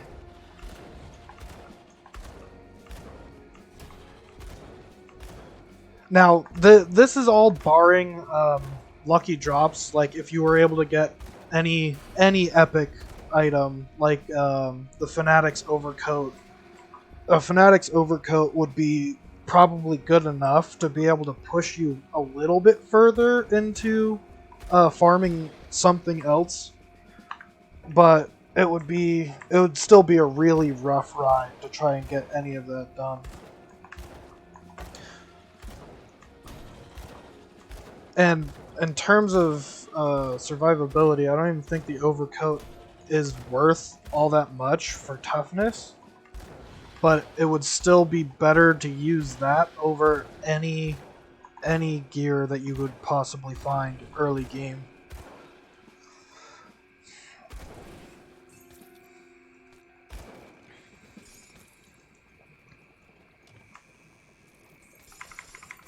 My inventory is full.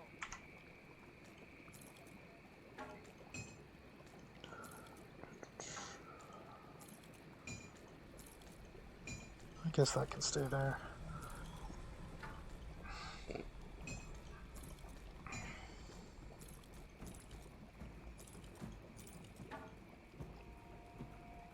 That I can throw on.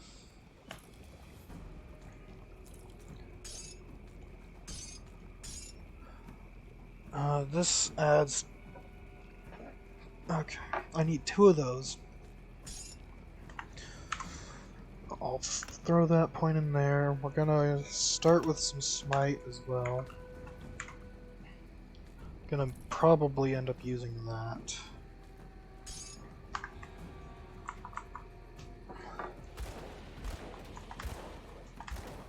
Smite might actually end up killing me more than it will help.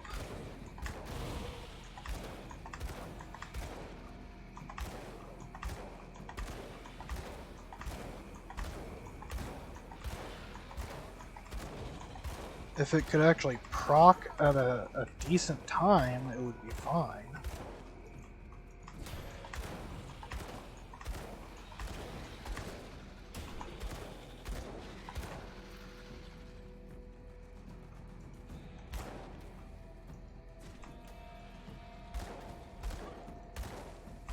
And the one time it procs right into a fucking wall. Great.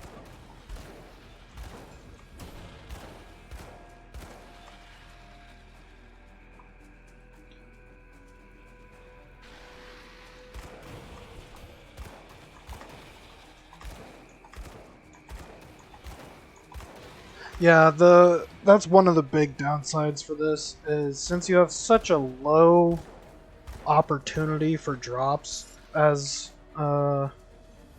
Oathkeeper, you really do have to push for every possible ambush just to hope for half decent gear. Right now, I shouldn't technically be pushing for them yet because I'm not even a high enough level for it to drop anything of actual worth.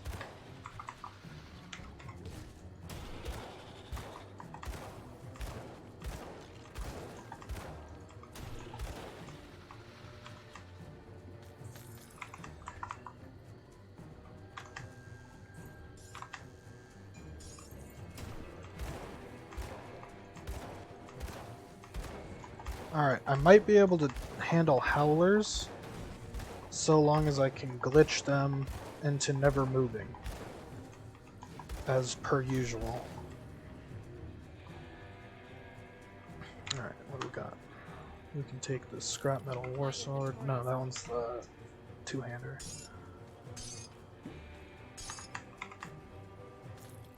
Oh. Time to go sell all the shit. And then another big issue for Oathkeeper, depending on how you're trying to build it, you end up never having enough cash to even have potions. So that's why I'm going with Ranged Righteous Fervor right now, so that I can just stay as far back as possible. I am going to be using shields for a while. Bonus attack speed, we'll take it. How much do I need? 114. That's pretty bad. Another big issue is attributes, because if you actually have to hard commit to certain attributes to even make any of these builds happen. So if you're going to try and do Guardians of Empyrean and you have faith that you can actually get to Bartolom, Barty, and actually farm one of his things, you have to sacrifice most of Cunning and Spirit, or whatever it is, to use his hammer. Or if you're trying to go for the Rutnik's Blaster idea, you have to sacrifice most of your physique into Cunning.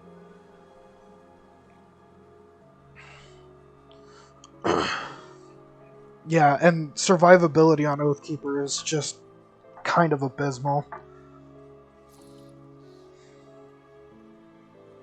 I don't even have pants, dude.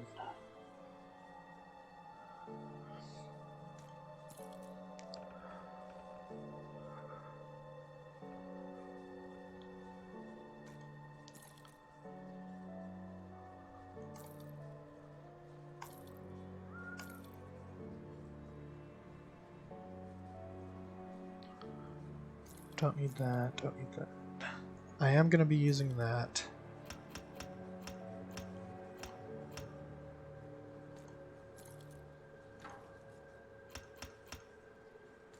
I guess that's exactly how it has to be then. Keep this, trash that. Trash that.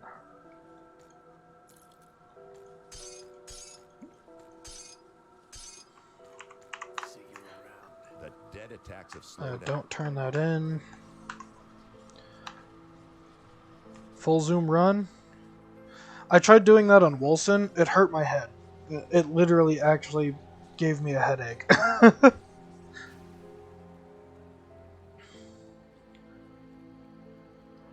Oh, with the Kaiman's one? Yeah. That is true. I don't need commons anymore. Alright, I'm gonna go let my dog out. Probably gonna have to close the gate too. I'll be back.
Alright, dog successfully outside. Okay, so there's some garbage over here to pick up. Two-handing any gun might actually still be useful, but now that I do this, I should be doing half decent damage for Righteous Fervor. Vitality, good. Mutagenic Ichor.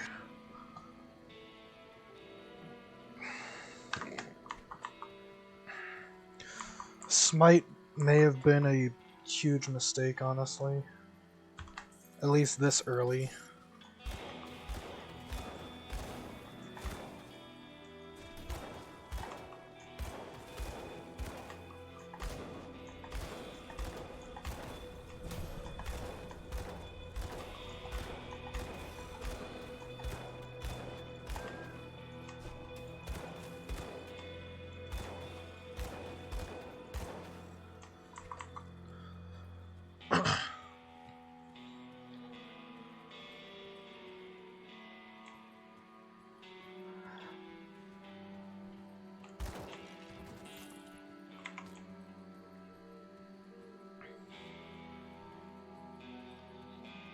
Come here, you two. Doesn't matter which one.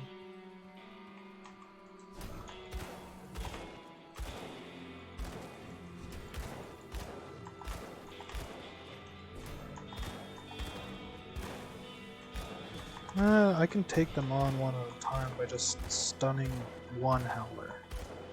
Issue is, if there's more than one Howler, we have a problem. I don't have enough move speed to catch up to a dog.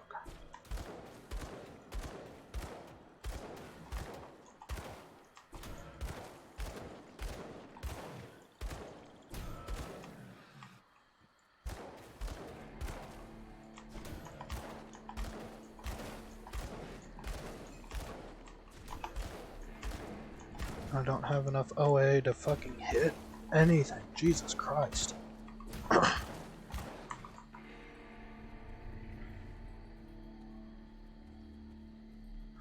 I think what I'm gonna need to do is start going into this one next. Immediately next.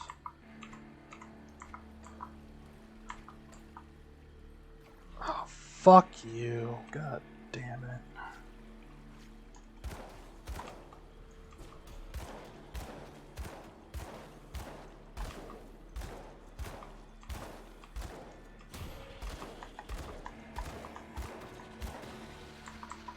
Alright, well, this is gonna be a problem.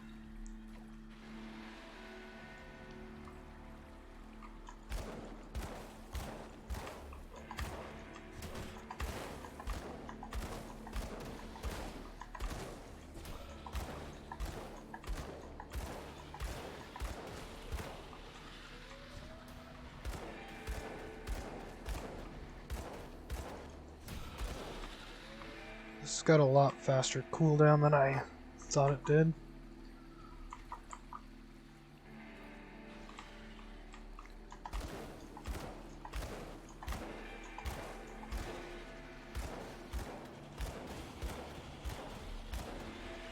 Okay, 5 smites in a row. Fuck it.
Okay, a two-hander. Not bad, not terrible, not particularly good, but 20% chance for 100% attack speed.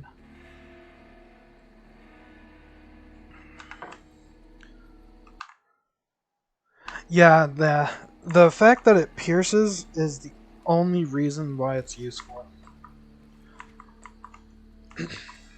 And the fact that it also has a small stun is also really useful.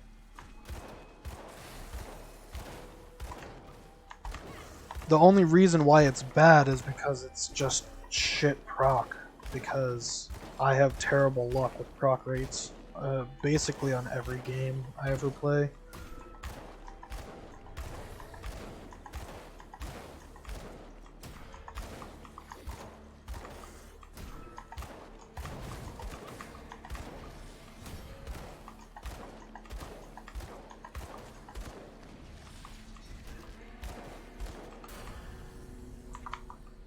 Anything that includes RNG is always not a friend of mine.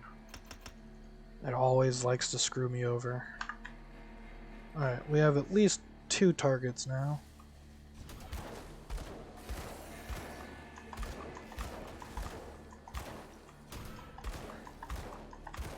I don't know how it chooses the other target, but it seems like it's choosing the target I want it to actually hit anyways.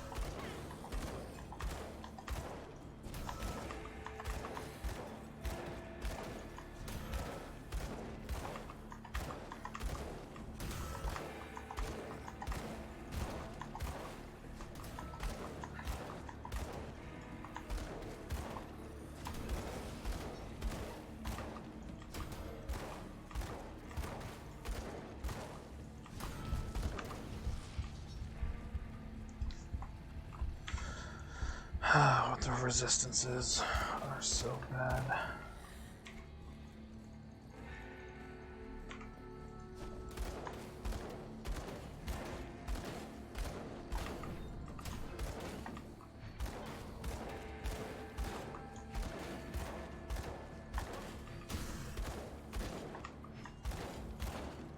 out of energy.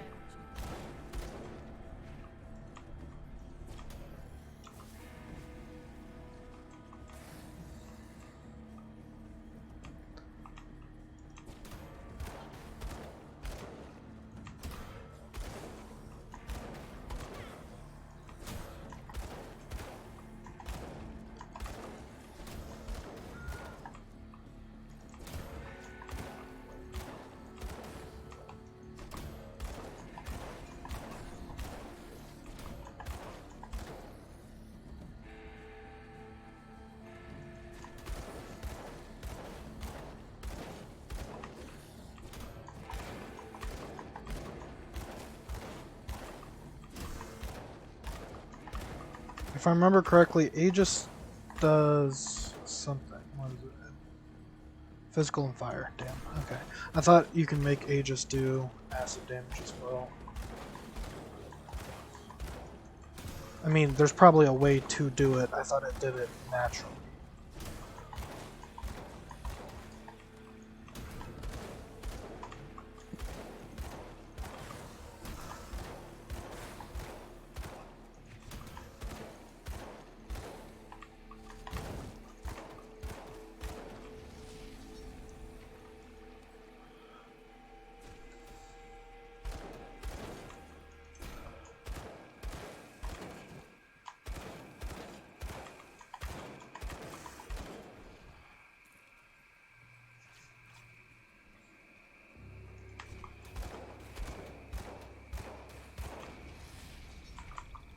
There we go. Now I need energy.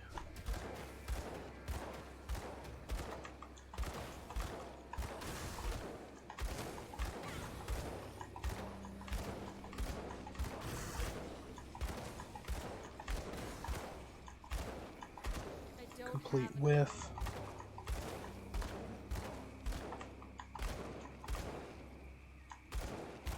Oh, when you run out of energy, it doesn't stack. Disappointing.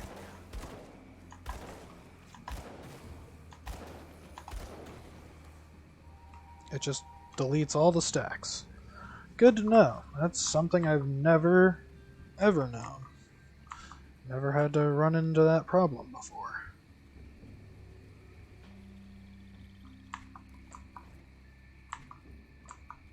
No, if you need ectoplasms, you can actually get them from overseers and the archetype. So that includes mind ragers and what was the third one? Can't remember the third one's name. So these guys are rovers, but they don't give rover X reputation. I was gonna say XP. I can sell this. Sell that. Although the bonus physique.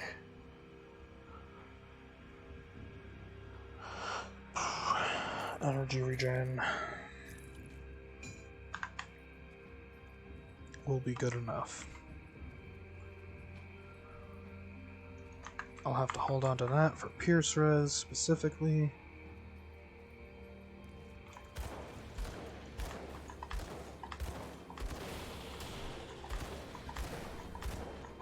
Oh, so if you get stunned, you lose all the stacks too?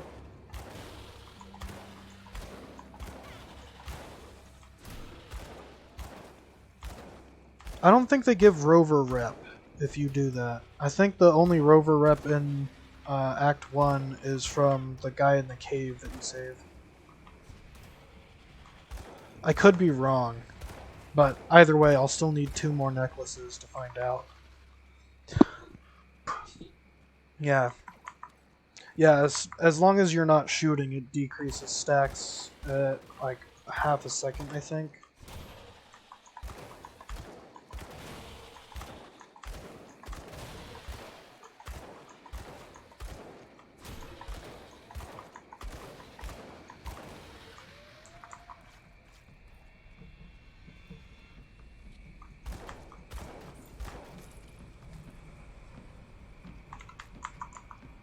Aggressive of blood, that's not bad. Pants.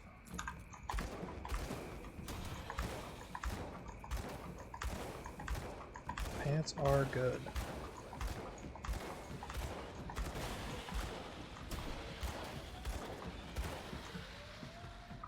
And energy regen shirt is coming in clutch now. Alright, so we're not going to continue that way because I don't need to get Isaac Spalders until I actually see him. I would like some smite procs, particularly when I'm pointing at all of these guys right here.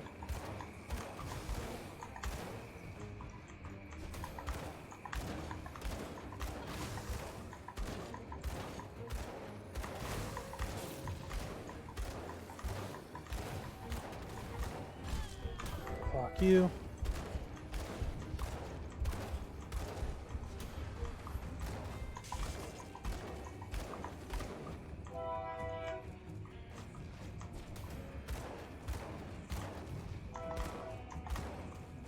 I mean, I'm pretty much allergic to every damage type right now, so it doesn't matter which one of them hits me, I still lose like 40% health.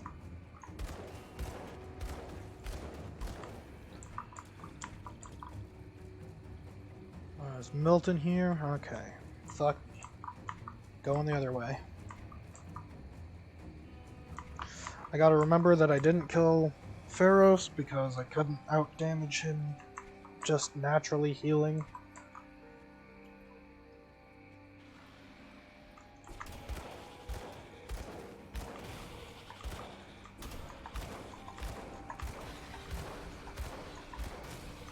And I gotta go let my dog back in, because she is working.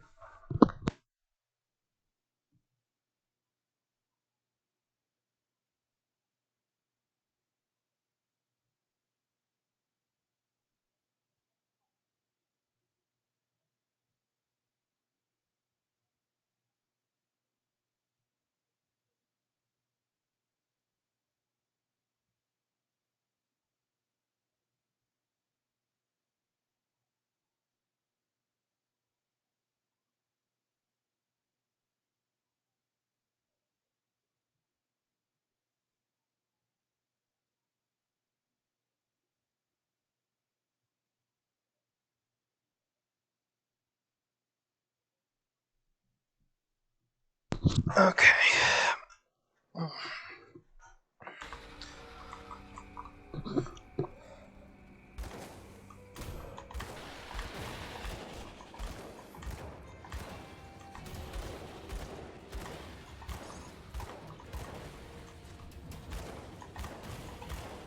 Yep, and it is a targeted ability.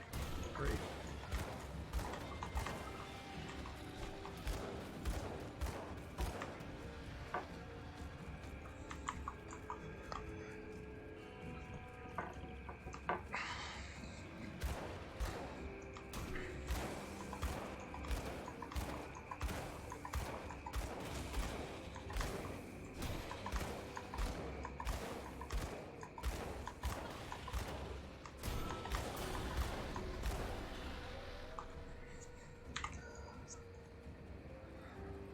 Alright, so.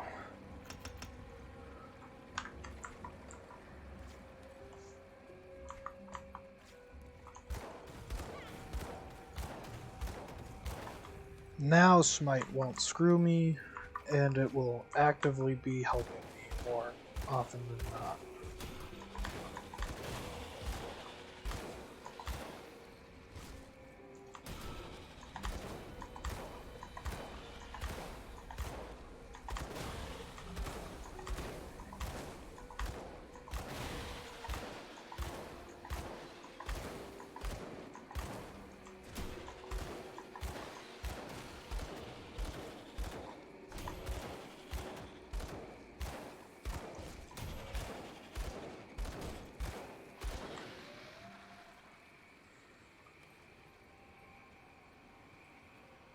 Yep, exactly.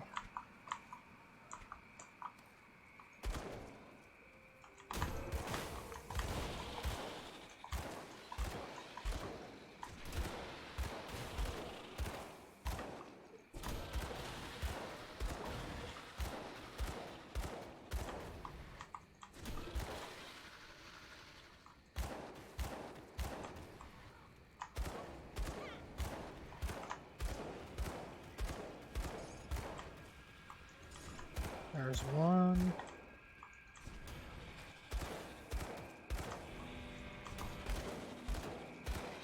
Two. Nice. Alright, I got to go turn that in right now. But at the same time I can't, because that would be too many levels in one.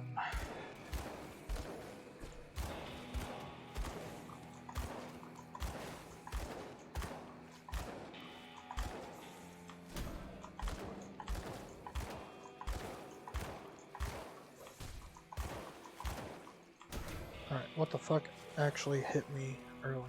Oh, it was probably the corruptions.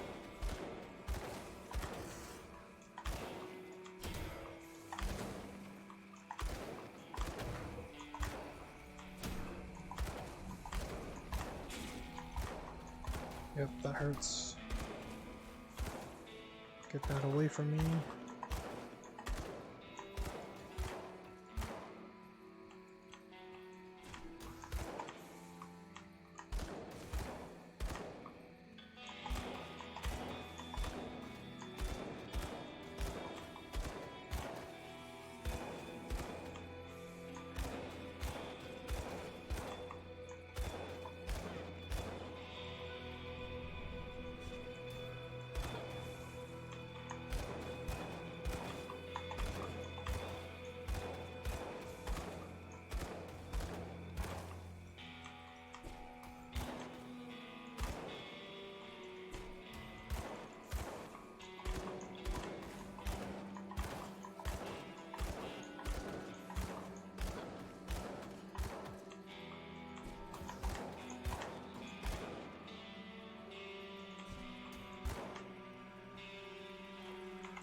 Platinum band, not bad.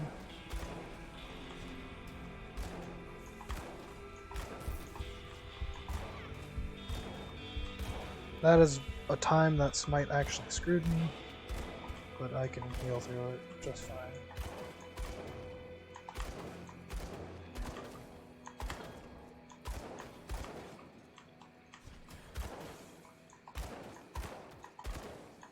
Just gotta play with the Z-axis a little bit. Yeah, so that's been the main way anyone's had success for this challenge particularly. You end up using Volcanic Stride to just be your base form of damage, and you hope that you don't run into anything and get hit every time you try to use it.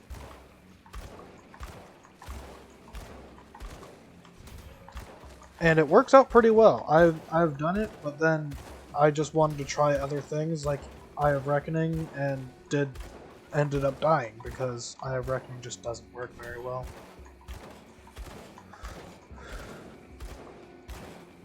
Mostly because melee is just very not good in this challenge. Unless you play extremely tight. But even with like the absolute tightest melee play for Eye of Reckoning, you move too slowly because it drops your movement speed while spinning. If it didn't do that, it would kind of be busted, and it would work out pretty well. You just wouldn't be able to kill most star mobs.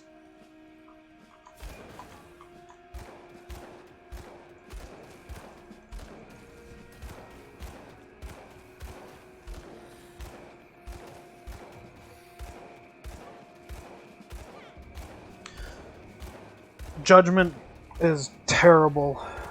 Not that it's a bad skill, but it's just terrible for this because of how slow it kills.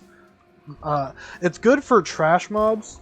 If you use it as its intended support skill genre, then yes, it would work great. But if you try to use it as your main source of damage, it just doesn't work well unless it's only on trash. It's good for group clearing trash too. Even as a support skill, it's still useful for that. But its damage output is so low that it took me 45 plus minutes to even kill Pharos, Gilius, and Negan each. And that was just running around in circles, Judgment literally on every cooldown.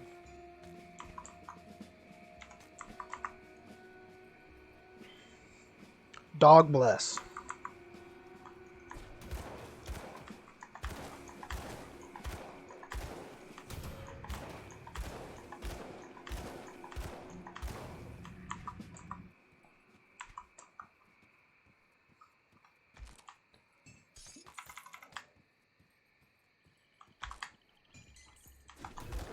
Yes, I'll take a ribbon. I can't use a ribbon. Oh. Alright, this way.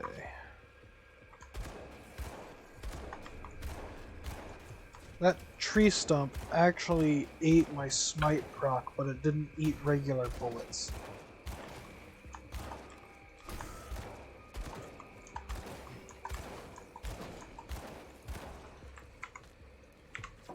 Combat Pants of the Boar. I'll take that over that. Shield, 10 Fizz Res, not bad. 88 health, defensive ability, mediocre, trash pants.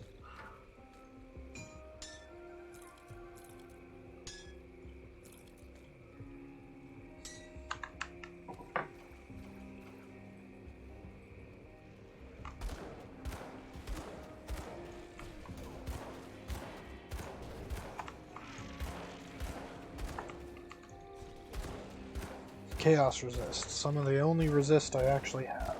Just not positive.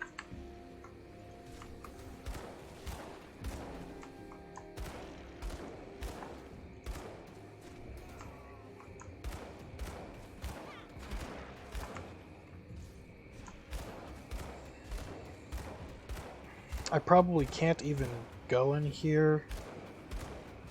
I am going to, just to level lock whatever might be in there lurking.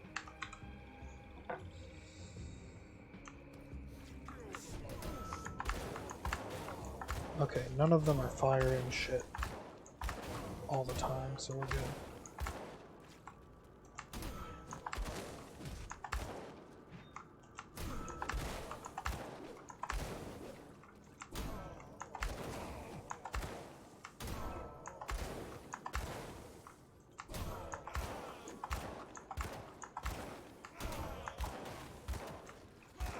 Alright, good. Alright, now I actually can go through.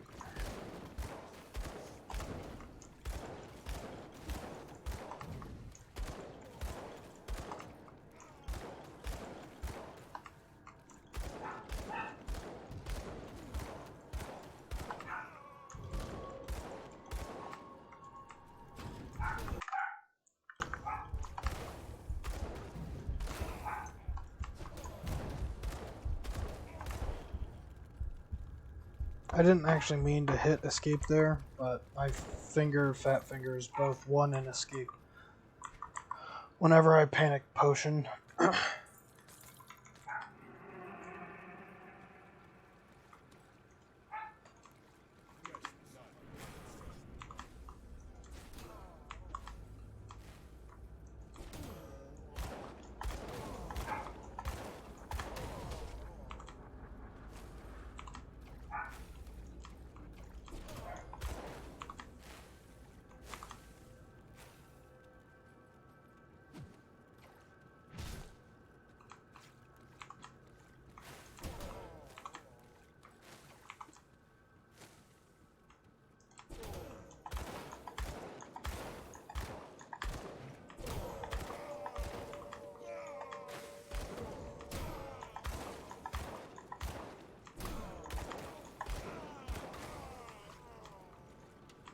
Don't open any of the chests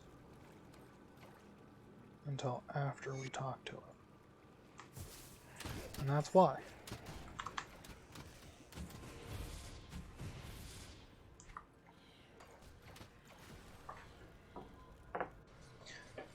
Alright, we're out of that shit.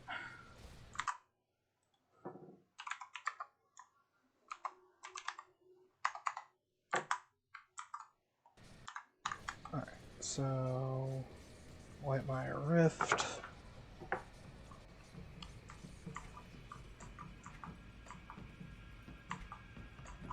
Now I have to find where the rover dude is. And clear out that cave.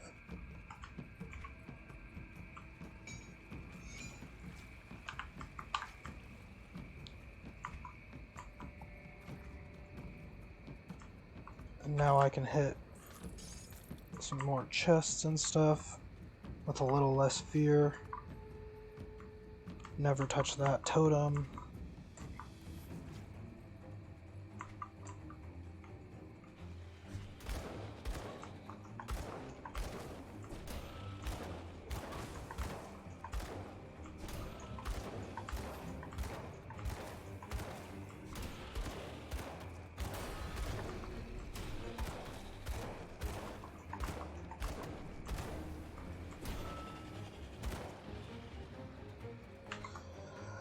Alright, so more smite probably is good.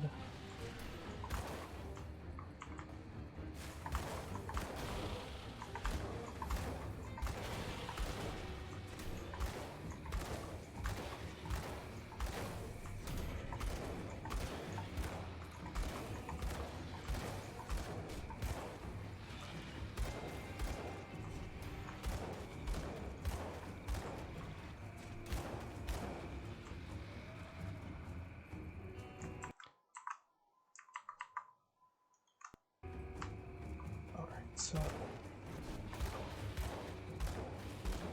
thank you, smite.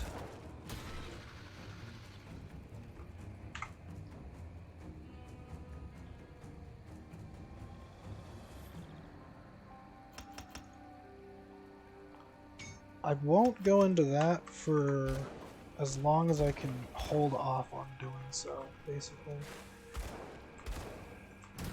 Because if I do manage to actually do this without respecking, then I will be using Rutnik's blasters as my idea of killing everything.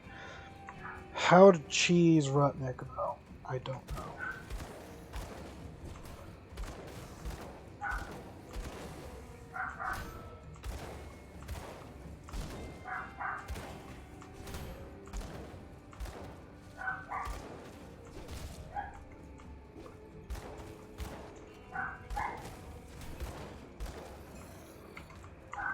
Why does she always bark at nothing? Because when she goes outside, she just sits there and stares at me. I was like, why'd you let me outside? I'm not gonna bark at her. Yeah, that's gonna be a necessity, but I don't think I have any control over that.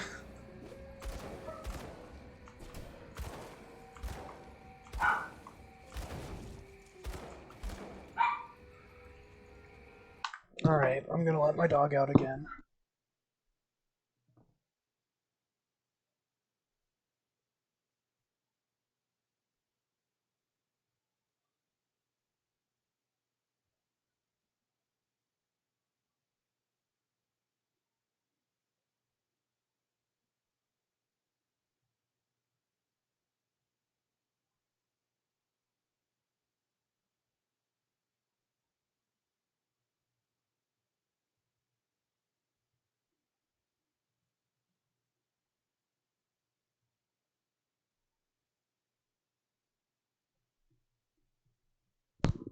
Alright.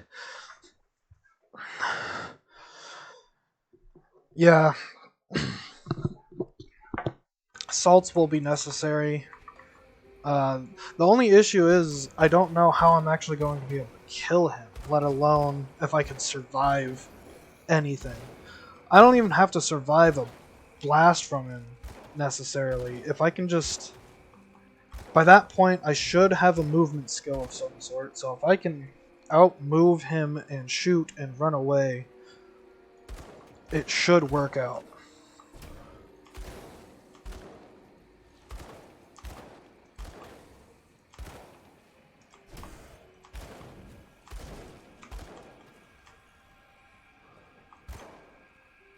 I don't understand why the fuck they ever made this guy this fast. Why would they make Negan so fucking fast? He has no reason to be this fast.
And if we've run into a plagued quill rat, we're dead.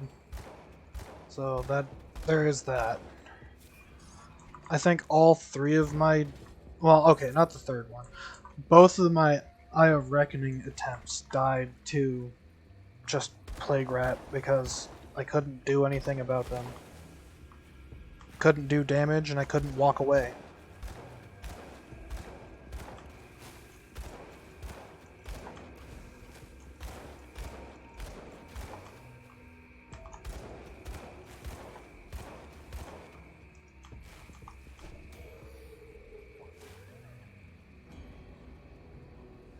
Yeah. deals with trash mobs pretty handily, so long as you have high enough damage on your weapon, whatever you choose to use. But at that point, it's still only one-handed EOR. So it's not like you can really increase your damage all that much, unless you're using two-handed.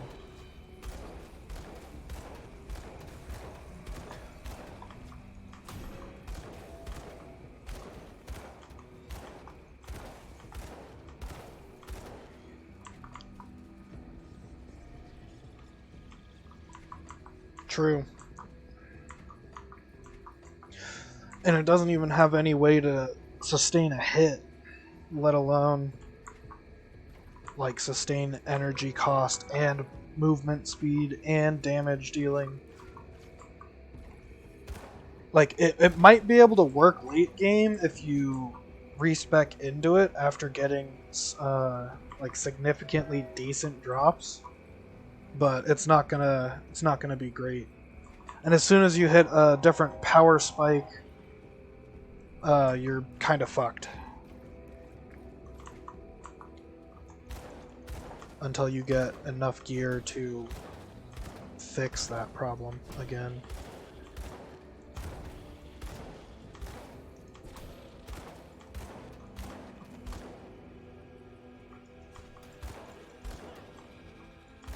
Oh, I can get this guy stuck.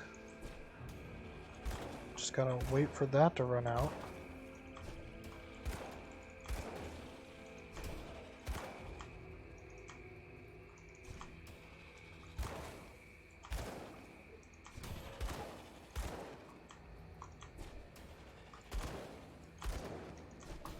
Damn.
Alright, sorry about that. My dog was fighting another dog through the fence, and I could tell the difference between just her barking and her fighting.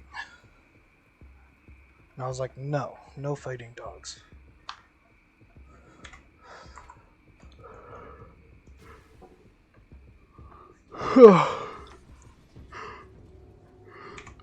Okay.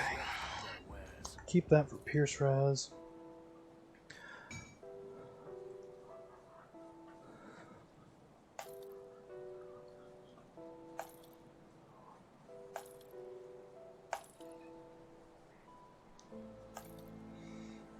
I mean, technically, anything I sell.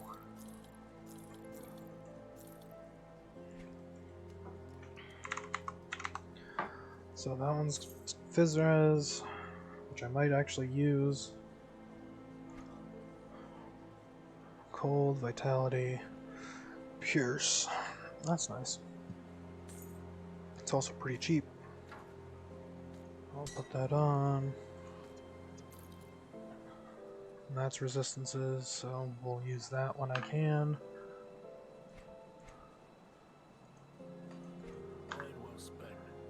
Alright, all these. Drop them here.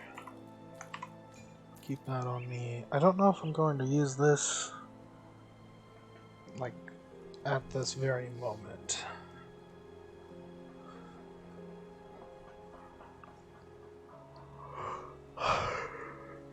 Actually, I don't even know if I need the Fizzres specifically either. I will take shoulders though. 164. We'll wait. What did I have that gives me? I think it's fortitude. Yeah. Put this on.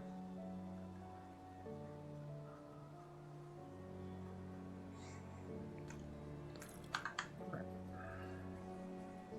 911.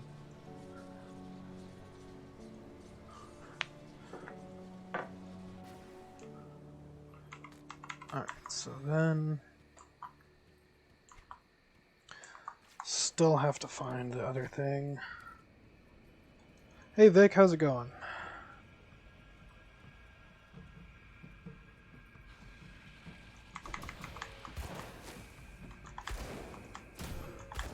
This is not good. He's unstoppable.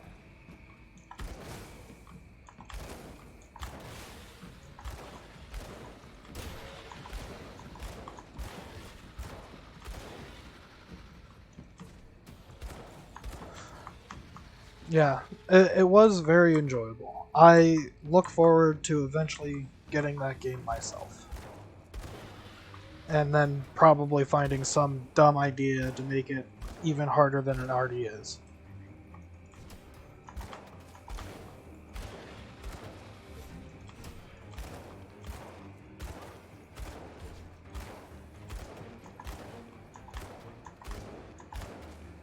Why am I healing so much? What proc? No, not even a proc. What do I have? Oh. No, not that. Health regenerated. Okay, that's why. I haven't gotten hit too many times after I got that, so I didn't even know I had it.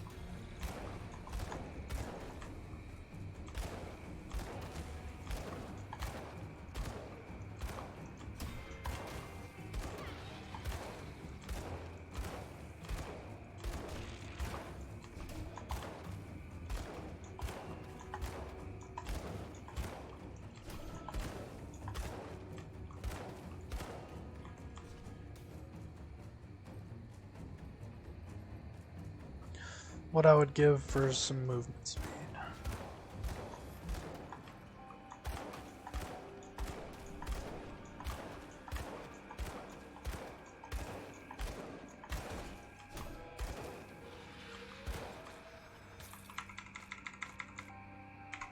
So,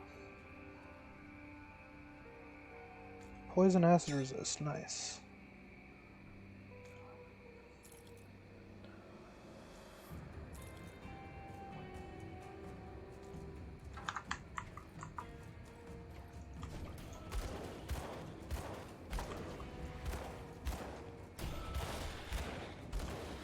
I was gonna say, is a smite proc ever gonna happen for that?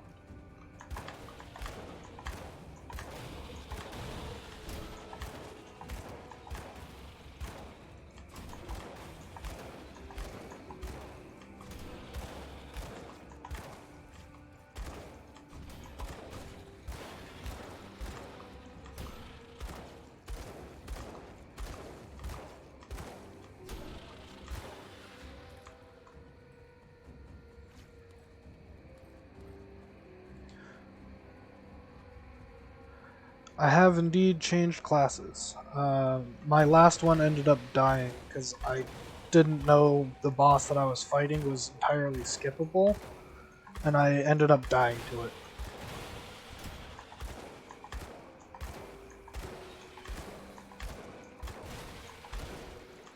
Which is now really nice to know that it's skippable because I don't like fighting him. He is terrible.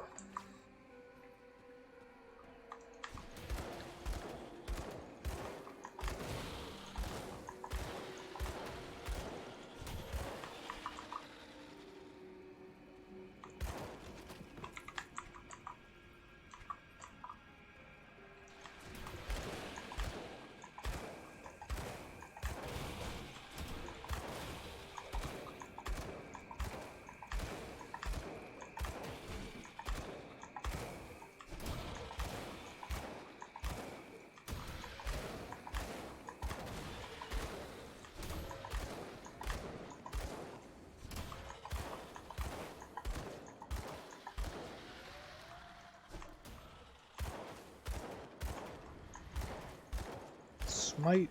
Damn.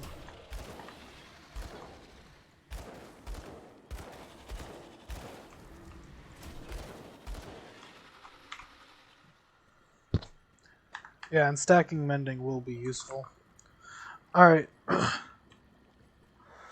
Have a good sleep, Vic. I'll catch you later.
Alright, so don't go in that way because I'll likely die because I don't have good mob clearing.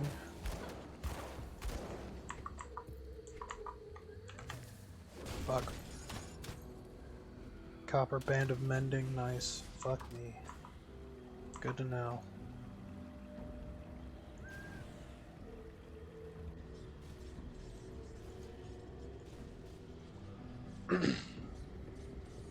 Yep. I'll give you a good price. Trash, trash. Trash. Keep that. I'm not having much of a problem with energy anymore, so I can probably get rid of this too. See you around. And then teleport back to Whitemire, walk up there carefully, and grab the scrap and the item that dropped.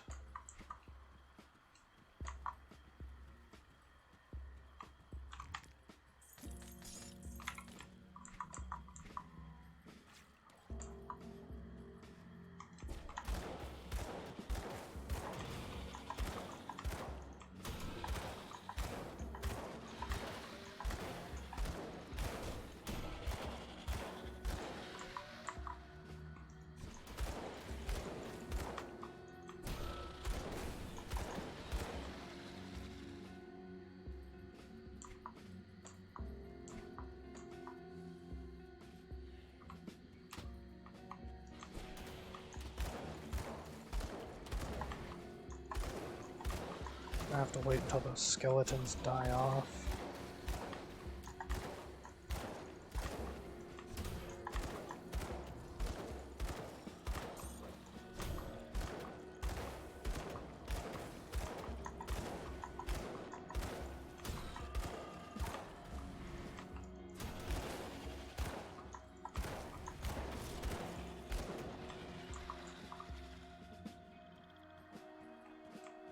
skeletons did not die off yet.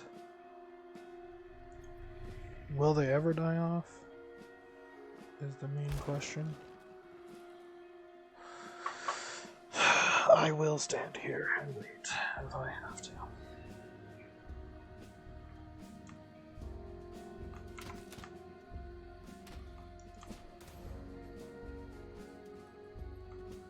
Fuck.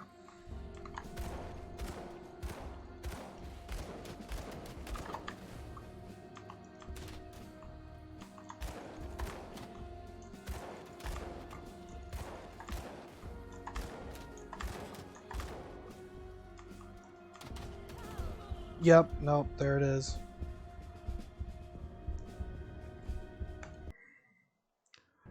Yeah, no, Oathkeeper is just terrible.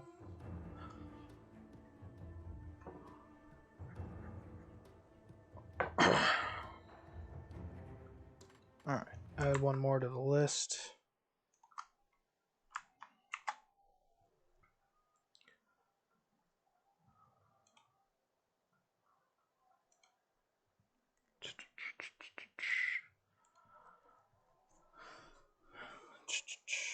Four dead Oathkeepers.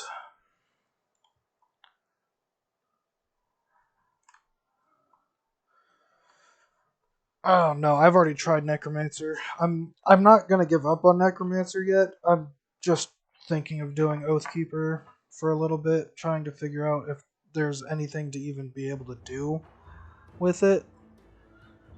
I mean, where are we going? I'm gonna go to Grim Tools.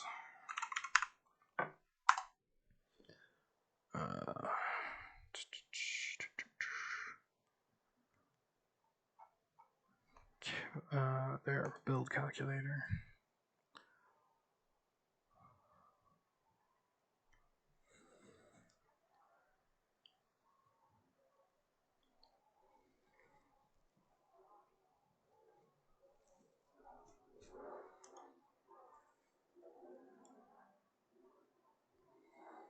Alright, and then I put this on that side, I think. Put this on this side.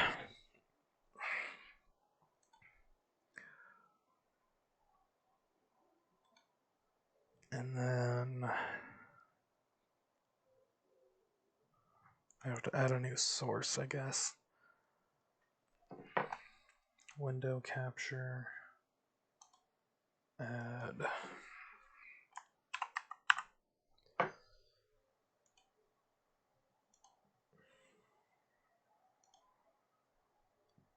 Alright, so there's that. Alright, so Oathkeeper.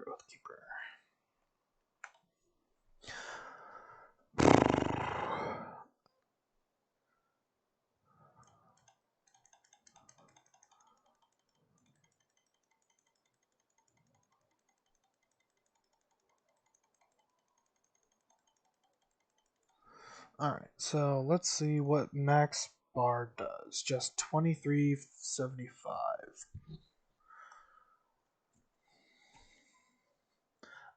I guess technically then what I should be doing is maxing out the bar basically as soon as I have Righteous Fervor and Smite maxed. That way I have survivability, half decent health, but 50 requires what? 16 levels at the bare minimum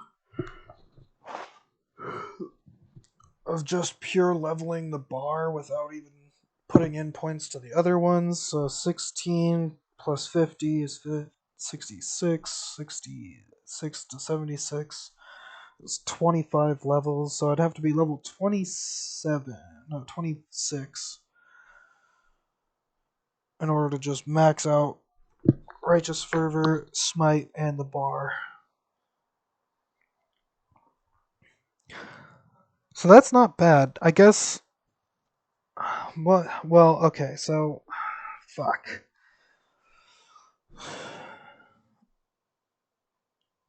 Judgment is Level 7.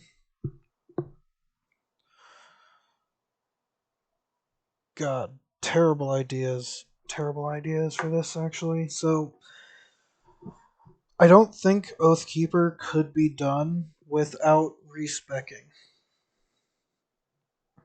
It might be possible, but I doubt it.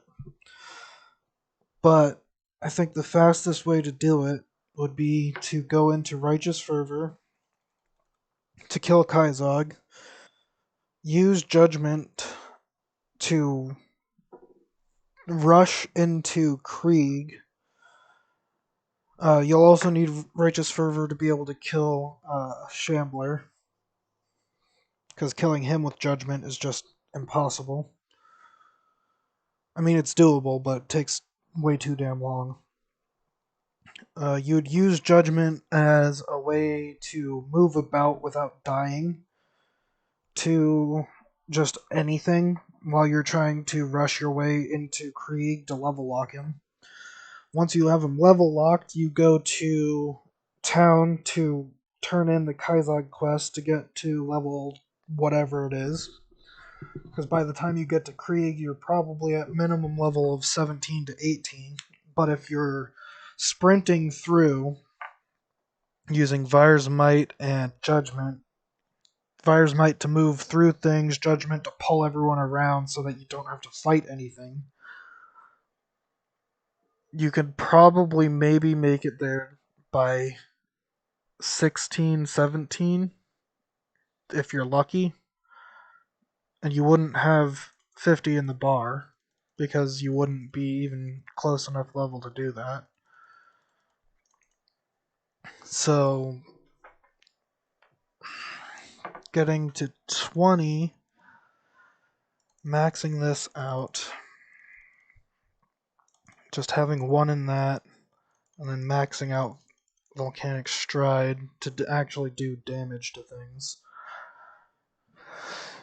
is a total of 13, 14, 30, 50, which is vaguely doable.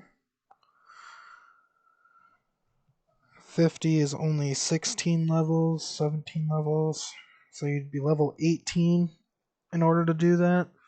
This part isn't necessary. That would be after Krieg, or after level locking Krieg. So how much health do you have at 20? 1100?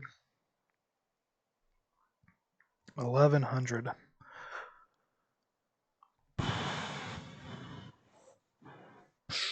Fuck.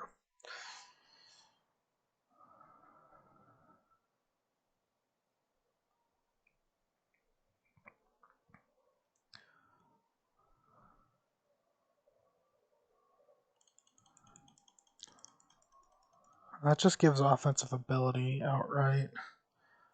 This is what gives health. Okay, so this could go down to 1 point wonder. So with that proc, that's another 11, so another 4 levels. Yeah, so you can get away with killing Kaizog without using Righteous Fervor if you are lucky and you get a mutagenic Ichor. That one is the maybe Chilled Steel, but that one costs too much to use. You can use Poison Bomb to just do more damage over time than the Chilled Steel can even do. The Ember is good for clearing the mobs, but the Poison Bomb does that better as well, because you can just group them around Kaizog and hit Kaizog directly, as well as hitting all the other things around them. Flint Core, do you need a recipe for Flint Core bolts? I think so. I think it's a rep recipe. Nope. Okay. Then you'd have to be able to make it to... What is it? Let's see.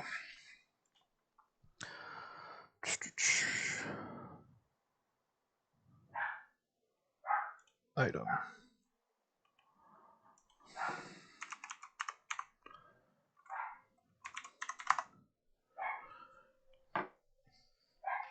You'd have to make it at least to Burwich outskirts to be able to get the blacksmith, so that you can make them, or get lucky and they drop.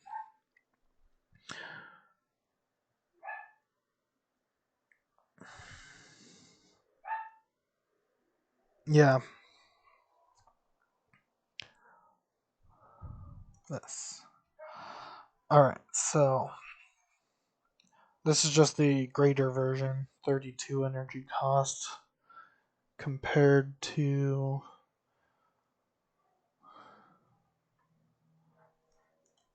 uh,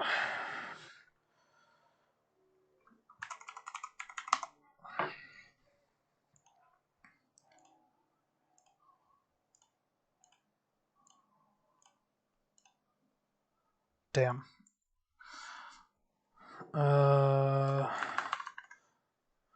Only blacksmith, yeah.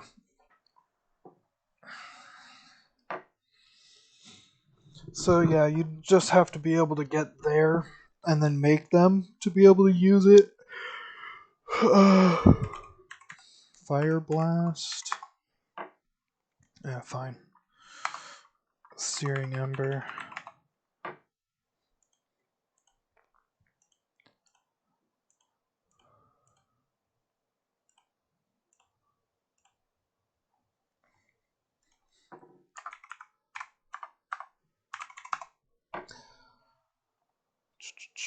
Searing ember.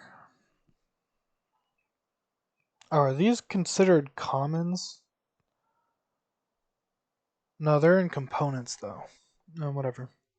So 18 versus 32 compared to the damage output that it deals.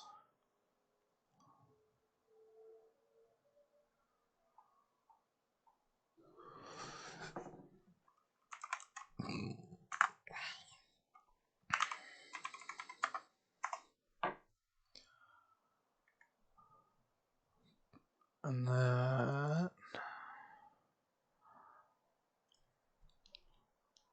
does a total of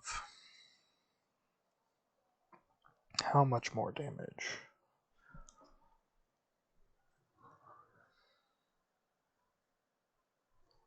Oh, they are common. Okay, that makes sense. Interesting. Alright, so I can close that. 225 damage. Alright, then I can do this, and it should show up for the things that I actually want to look for. Augments. Don't need augments. Death Chill, Greater Ice Spike. 32% weapon damage, 28% weapon damage. AoE, stun, slows targets. There's no greater poison bomb, which is very sad.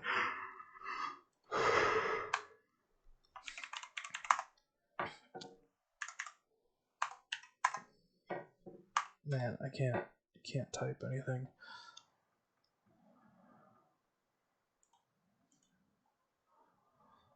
Poison bomb is the 32 energy cost. So technically it would be better to use... Oh, venom tipped? Okay. Venom.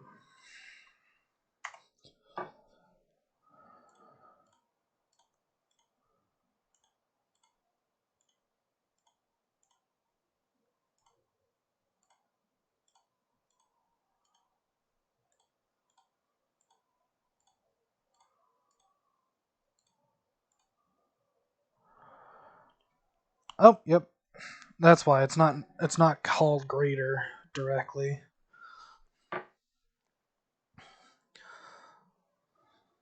So, vitriolic gallstone and Vindom weapons. If you use a combination of these two, you could probably do fine. Reduce target's resistances for 2 seconds as well.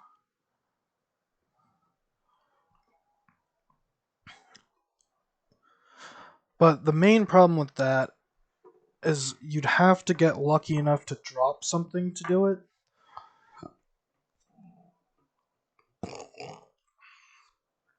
But this one's damage output compared to the energy increase is way better than the other two.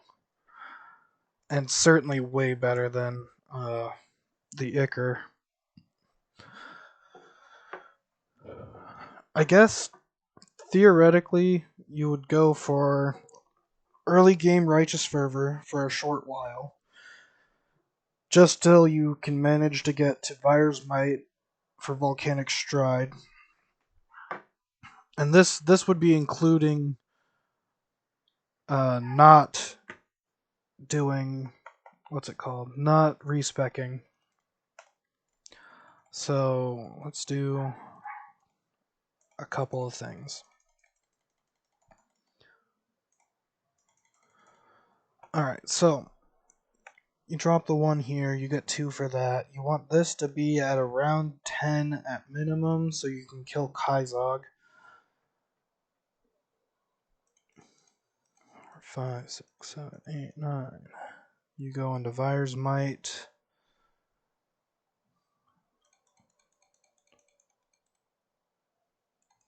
And you can just max this out. And that would be your main source of damage for anything. So that's 13, 23, 43, which is basically 14 levels. And you can't talk to Kasparov to get the extra point, so you'd need 15 levels. Bare minimum. You'd have to be able to manage to take just Volcanic Stride and Righteous Fervor past Shambler and into getting the Blacksmith. Once you have the Blacksmith, then you can get into Venom Tipped Ammo. If you're lucky, you can probably drop this down by a good fistful and just use Mutagenic Ichor to kill Kaizog only.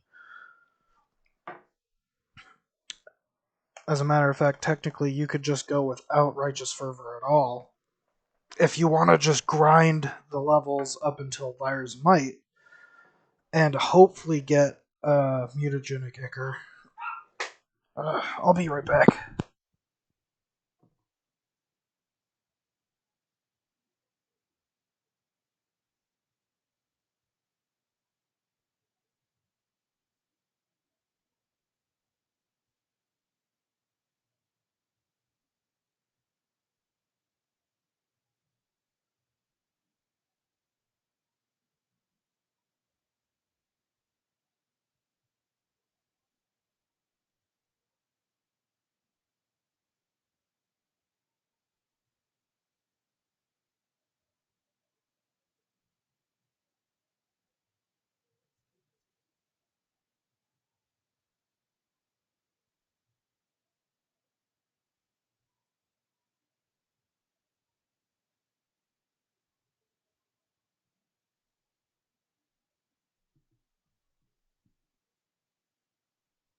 Yeah, if you get lucky, or if you're willing to sink the time in, you can just go right to Vire's Might without Righteous Fervor, which is a bit easier than sinking the time to go directly into Judgment, but only a bit easier, because then after you get one in Vire's Might, you can use that for a little bit of extra damage.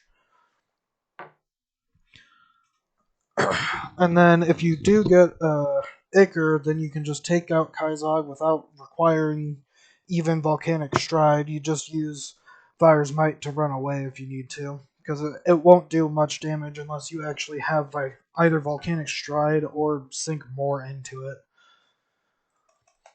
Technically, you can take all the 16 in that and put it in this.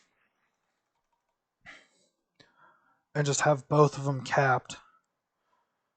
But that wouldn't matter. I think better idea would be to put into Presence of Virtue and then maybe throw it into Haven so that you can have some extra life for later. And that would be an extra 4 here. Total 14. No, 2 more. 16. And then once you get to Shambler, kill him, and grab the blacksmith, you can manage to switch into the venom tipped ammo and maybe a vitriolic gallstone if you actually have the components to make it. So this only requires, actually, disregarding this entirely, this only requires 20, 32, 33, which is exactly 11 levels. So you'd be grinding to level 12. Actually, you'd be grinding to level 5 to get that, and then you'd be grinding to level 12 to finish this out. Hey Mars, we're labbing, well, yeah, technically we all are labbing out an idea for Oathkeeper Gore Stack, because it seems to be that it's going to be the worst one out of all 9 of them. Technically 10, if you're going to actually consider classless. Which isn't necessarily the worst, because that one's only option is kill the 4 zombies that spawn at the beginning of the map every time, over and over and over again. But I was talking to Biff about that one, and eventually you won't actually do enough damage to even kill them after a certain point, regardless of whatever you have, because you don't have any class to back up your damage. So you'd either have to be really lucky and have components to deal damage, which eventually will also fall off and not do enough. So probably by around level, I don't know, maybe the 30s, you wouldn't be able to do enough damage to kill them. And each reset, you would start to have to rely solely on the 2 idiots that are at the bridge protecting it, because they'll do more damage than you will ever do in 2 hours in a single shot. And you would walk zombies in and out of their range so that you can get the last shot on the zombie. And then, if there's ever a single rotting soldier or any yellow mob of any sort, you would automatically reset. And by the late 60s, probably early 70s, you wouldn't ever do enough damage to even stop them from healing. So even if you did manage to get them to a point where you can maybe kill them after the 2 idiots have shot at them for a little bit, you wouldn't be able to do damage to stop the ultimate healing and actually snag the kill, so you would never get XP after level 70 unless you had some form of actual damage from maybe a lucky drop off of one of the dumb zombies that you've been farming for the past maybe 80 hours. So, yeah, classless is probably actually impossible if Oathkeeper can't even manage to do anything of value.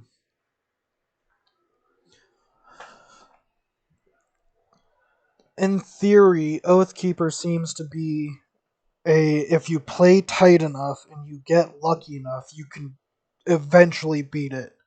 Whereas the classless would be even if you played the absolute tightest you could possibly do. Like if you actually tasked the classless Gore Stack, it could never do it, even if it tried. What's Shattering Smash do?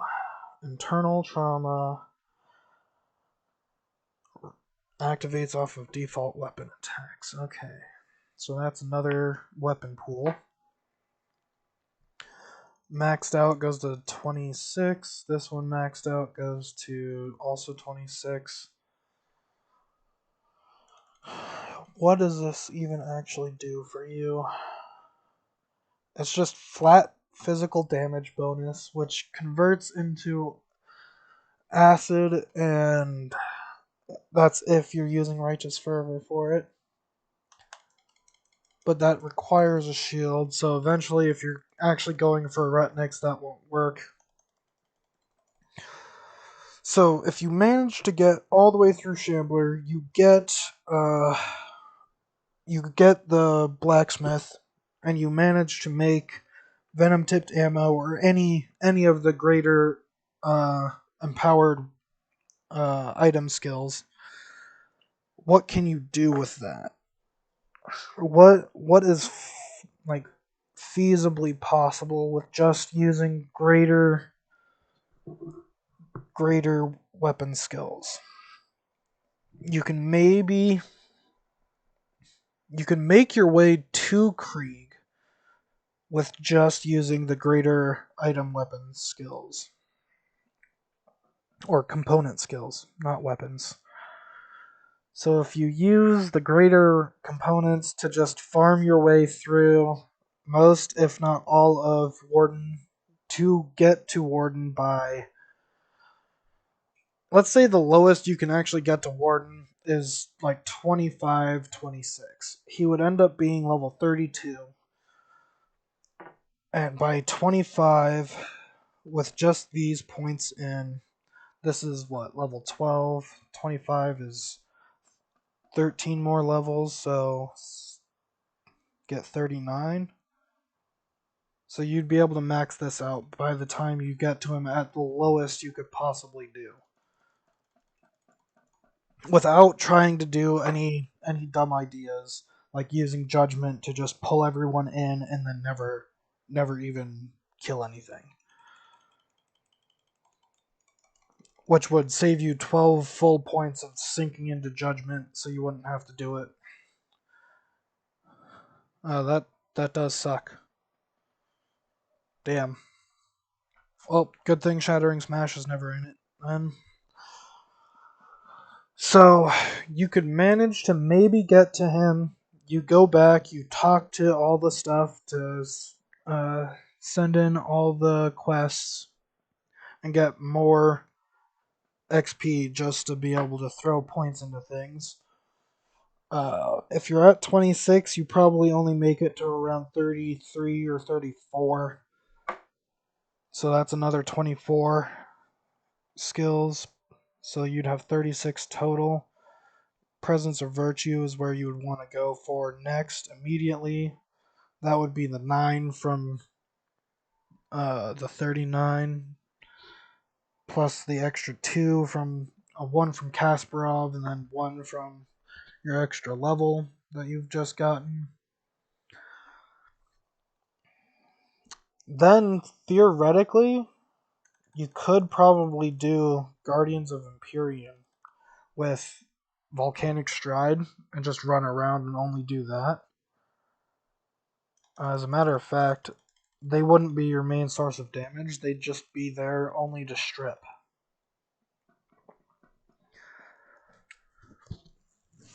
So then you have some form of actual character moving forward. Tectonic Shift drops the recharge. I didn't know that. So 3.6 being its lowest.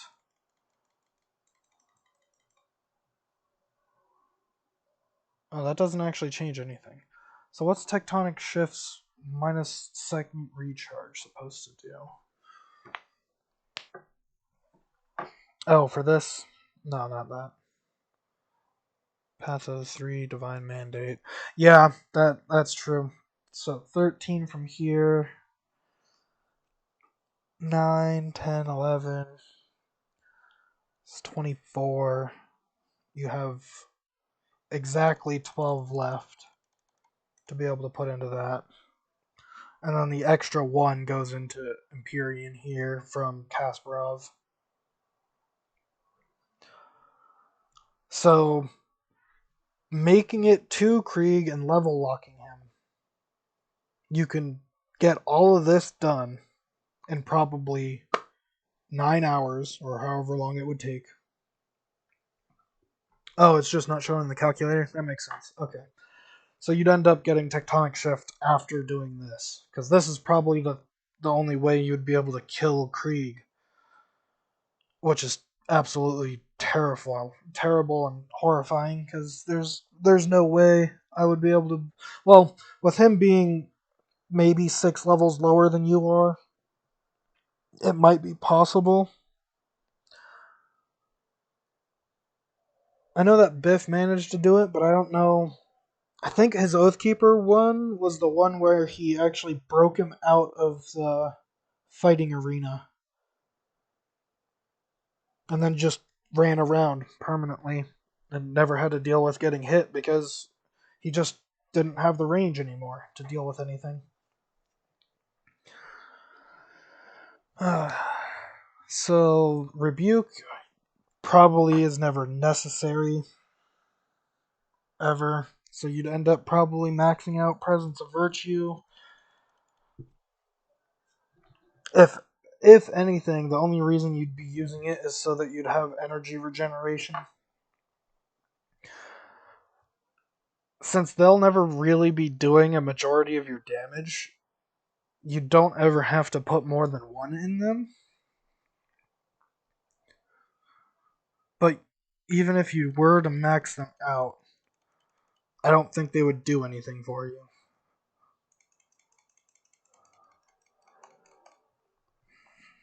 And then, after you actually get Act 1 done, figuring out Act 2 is now the hardest problem, because nobody really has made it that deep into Act 2 with an Oathkeeper.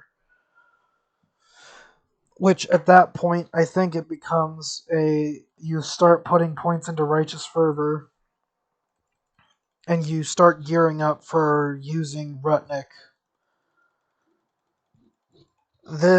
Without Righteous Fervor, or you would have to be able to farm Rutnik with just this, without Righteous Fervor. You'd probably need to go into Ascension before you even do that. So none of these would even be here.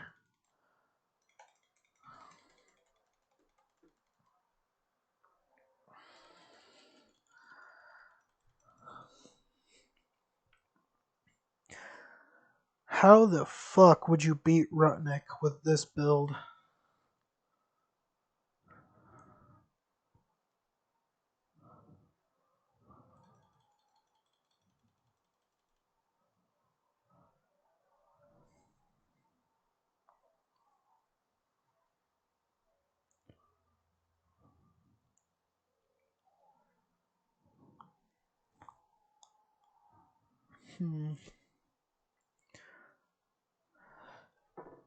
You would probably end up needing Aegis of Menhir at some point too.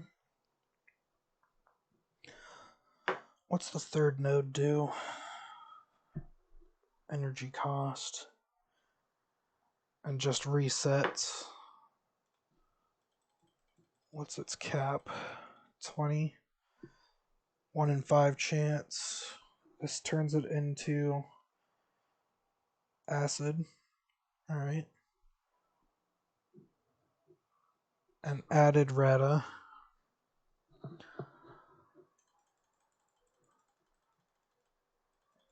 Let's just max out all the things.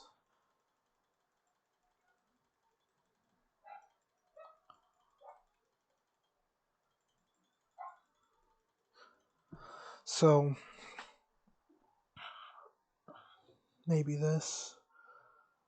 Physical converted to fire. And that's not really necessary. And the knockdown might not even be useful.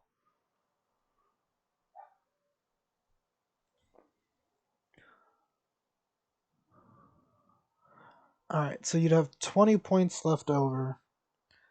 And basically nothing to use it for. Because Judgment You would max out Judgment only for the fact of pulling things down. That's it. And that would mostly be if you need it for Act 1, maybe Act 2, if you need to weasel your way into somewhere that you shouldn't necessarily be, mainly because you'd be trying to uh, level lock something, particularly Rutnik, if you're going to level lock anything. True.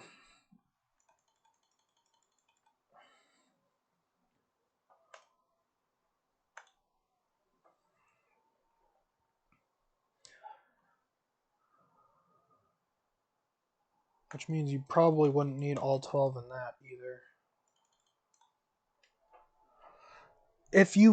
If you are lucky enough, you can actually turn it just into a retaliation build at the very end when you start to be tanky enough. But that would probably be right around the 70s or 80s point, and that would rely heavily on the gear you have, just as most of this does actually.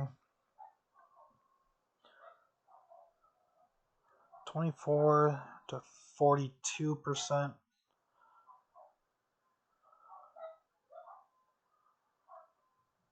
Yeah. Alright, put this all back.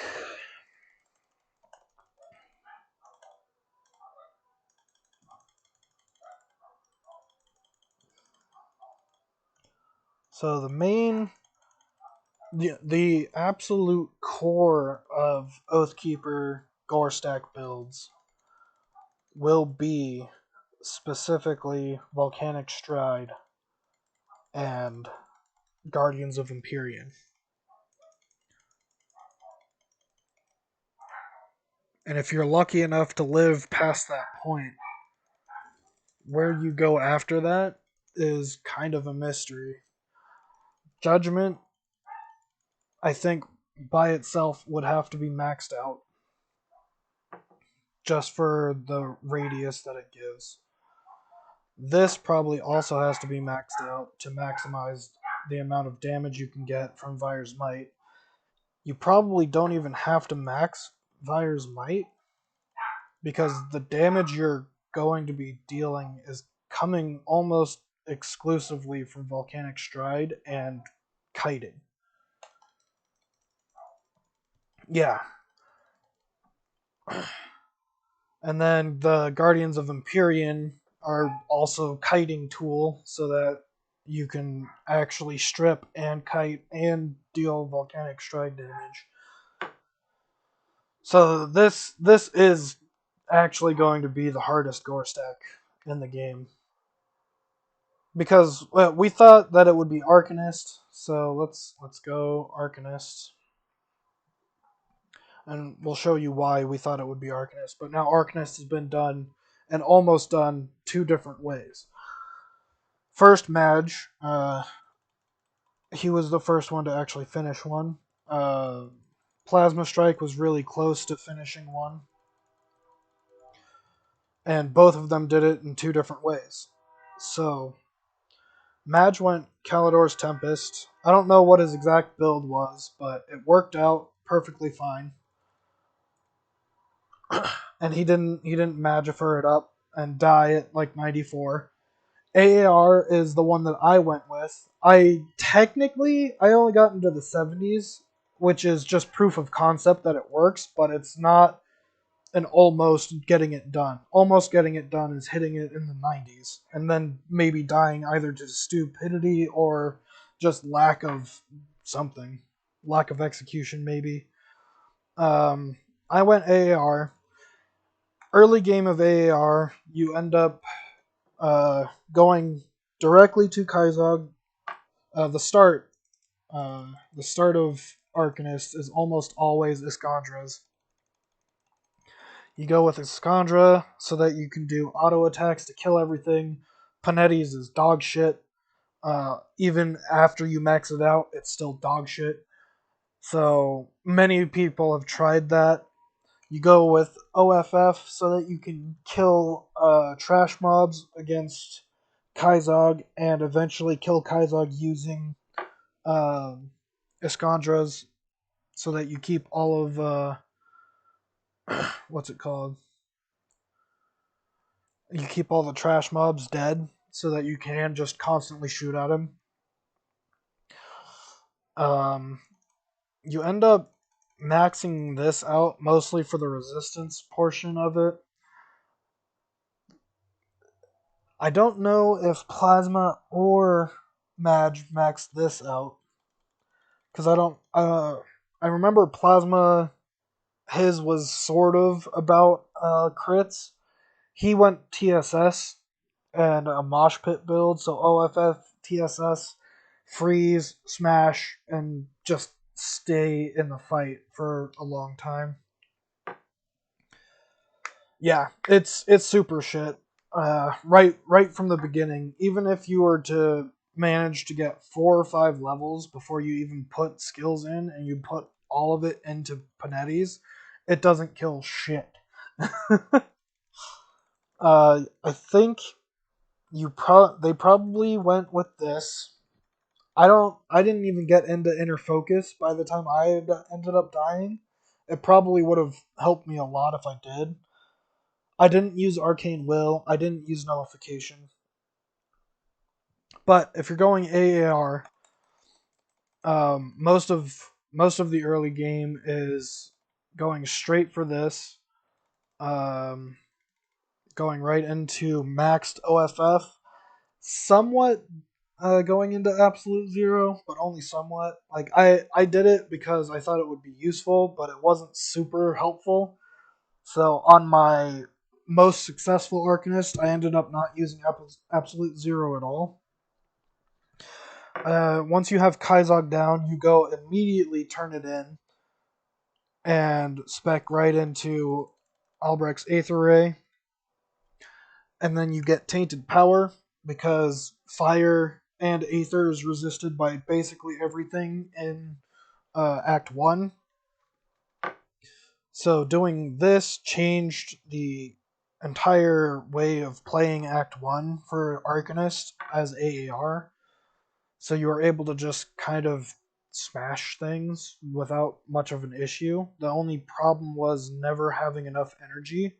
So you ended up sacrificing basically everything just for energy regen. I had something like +4 on this, +3 between the two of my rings, +6 on just my amulet. There were, what did I have? I had the Conjuring Bone for forever, which had like +15% regeneration rate. But when I found any offhand that was even half decent, the highest one I had was 45% regen rate, and I still ended up not having enough um, energy regen for basically the entirety of the game. uh, Insight would be great, yeah. The biggest thing for Arcanist was the relic that you get from Act 2. Because without that, one, your damage output is shit, and two, your energy regen is not trustworthy. Like, you just cannot get enough energy regen. So you end up just using that relic almost permanently. I don't know if Plasma Strike ever got rid of it, or if Magic ever even used it.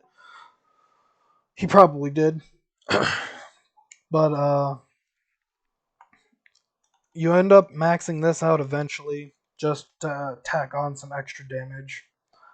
I think I went with Reckless Power. I don't know if I got it to max, but even with this, as soon as I got, I think, 7 into this, when it starts to become really energy inefficient, I capped out this, and then I eventually capped out this just for the extra race damage bonus. And then what did I do after that? I had Maven's Sphere of Protection. It wasn't maxed. I had, I think, a couple of points in Mirror. This wasn't even maxed. I probably could just pull up the dead character and throw it in here, but I didn't know what nullification was, so I didn't use it. It would probably be somewhat useful. I have no clue though. I never really noticed a difference when I did try to use it. Inner focus should be maxed. Arcane Will also probably should have been maxed when I was doing it. Not that it would have saved me if I did have it.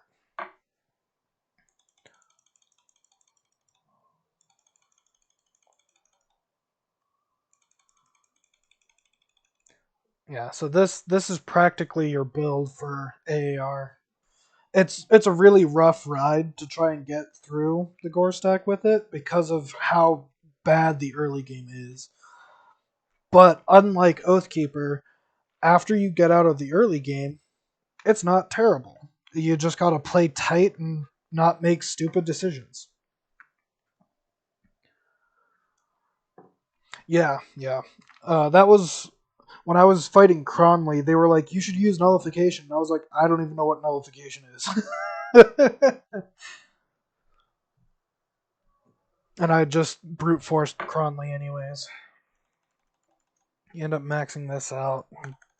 Probably max this out just cause there's no other points to put anywhere. You'd probably eventually max out Mirror. Not that it's more helpful or less helpful than maxing out something else. I eventually was going into TSS. I think it's this one. This one. So I went into TSS pretty late just for Frozen Core so I can have a little bit extra CC. And in the end, that didn't matter because I got rooted and spider dick to death. But Magifer was able to do. Where is it? I could have just undone points. That's a smarter idea. So Madge went for Kalidor's Tempest because he's a stubborn prick and was like, I know it'll be doable. And he was right because he actually was the first one to finish Arcanist. I don't know what else he did. He probably had something similar to mine, but instead of AAR, he probably went with Absolute Zero and Trozen's for extra damage output and stuff. He probably went for nullification because he knows how the game works. And he probably maxed out all of these and probably this one. But I don't know which damage type he actually went for. Because if I remember correctly, this is Aether and Fire. And using Kaizog's Skull changes it all to Fire or something like that. And then there's probably some other MIs that he used to do some funky weird things. But you end up eventually maxing out Iskandra's, at least for Overload, and if not, more so for Elemental Balance. Just for extra crit damage if you end up having a high enough OA. Arcanist seems to be one of the few that benefit from dumping more into OA than into anything else.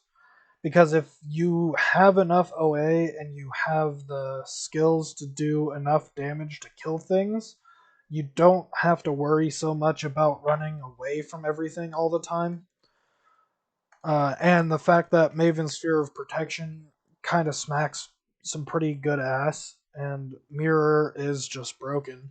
You can end up not needing as much defensive ability if you just play around the cooldowns for this, which is what Plasma was doing. He played around damage absorption and Mirror and just going into fights like it's a mosh pit the whole time. You'd go in, you'd freeze all of them, you'd hit them with TSS, you'd hit them with TSS again because your cooldown's fucking tiny, and before they're all unfrozen and they start smacking the shit out of you, you pop mirror and then you freeze them all and beat the shit out of them again. And you just repeat, rinse and repeat, rinse and repeat over and over until whatever mobs are dead. Yeah, yeah. So that's probably what both of them went for. Uh, I don't even know if Madge used OFF. He probably did at the early game, especially after getting a Kaizak skull. I used OFF mostly for the early game to kill Kaizog, and then to boost AAR just a little bit until I got. Well, actually, no, it does fire damage the whole time. So that's still necessary no matter what then. So AAR is not undoable. Panetti's is pretty much impossible to do. I think most of us have actually agreed to that now. Devastation. That was the other one that I think Plasma was using in conjunction with TSS. And then I don't know at all how their devos went, but they know the devos more than I do. So my devos are always shit and all over the place, and probably has a whole bunch of why the fuck would you go there, or why are you using this and you haven't used something else. And then before we were saying Arcanist or Nightblade were the hardest ones. And Biff was like, that's a fucking lie. Let me show you how it's done. So he hopped onto Nightblade. Biff didn't finish Nightblade. Viley is the one who finished Nightblade. But right from the rip, he was like, oh yeah, you start with Veil of Shadow, go right for Night's Chill, and you get Phantasmal Blades. And you don't even have to max out the Phantasmal Blades, you just do it till they're a half decent amount of damage. And you smack them with Phantasmal Blades, and you walk them around over and over again because you've slowed them down and they're just always taking damage. And you do that infinitely because you can just do that infinitely.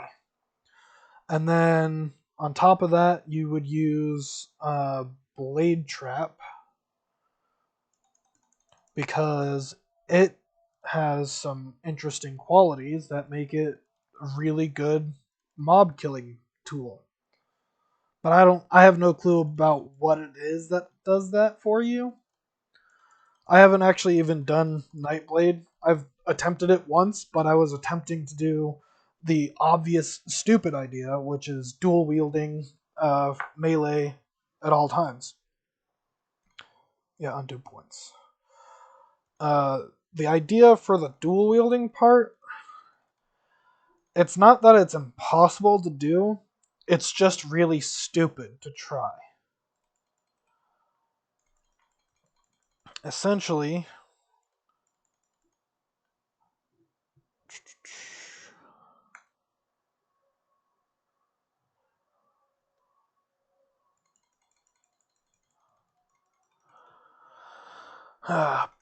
proc-based builds are terrible. So especially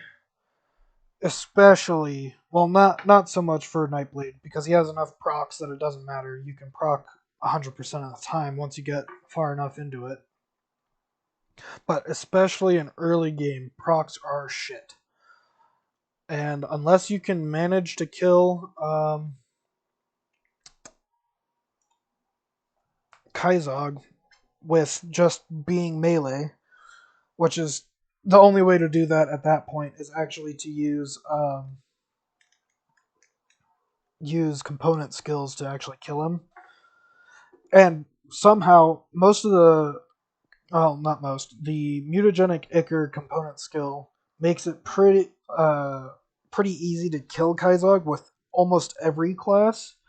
So if you don't have anything in your class to actually attempt to kill him, you can end up using mutagenic Ichor and running around kiting the whole time, and it ends up working out pretty well and not being super slow. Some kills are super slow, like OFF only takes absolutely forever, mainly because he doesn't actually take the DOT because he doesn't freeze.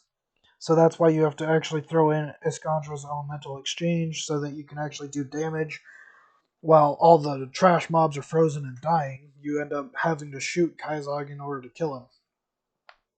And that's basically the only way to kill him unless you go into TSS directly, which ends up having energy problems, so you end up not having a smooth fight, but it ends up being a little bit faster if you end up having potions on you. So if you were to do dual wield melee, you would probably end up having to go into Ring of Steel as quickly as possible so that you can stun things and deal damage simultaneously without worrying about whether or not you're going to proc something. If you just have one in each, it's 12% for each one. This one's just straight damage added to it. So you would need to be able to get to 50 really, really quickly and cap out all of them at 5. And there's your 20, 40, 80. Oh no, 20, 40, 60, 80% chance to do it. So you would actually just want to max them out.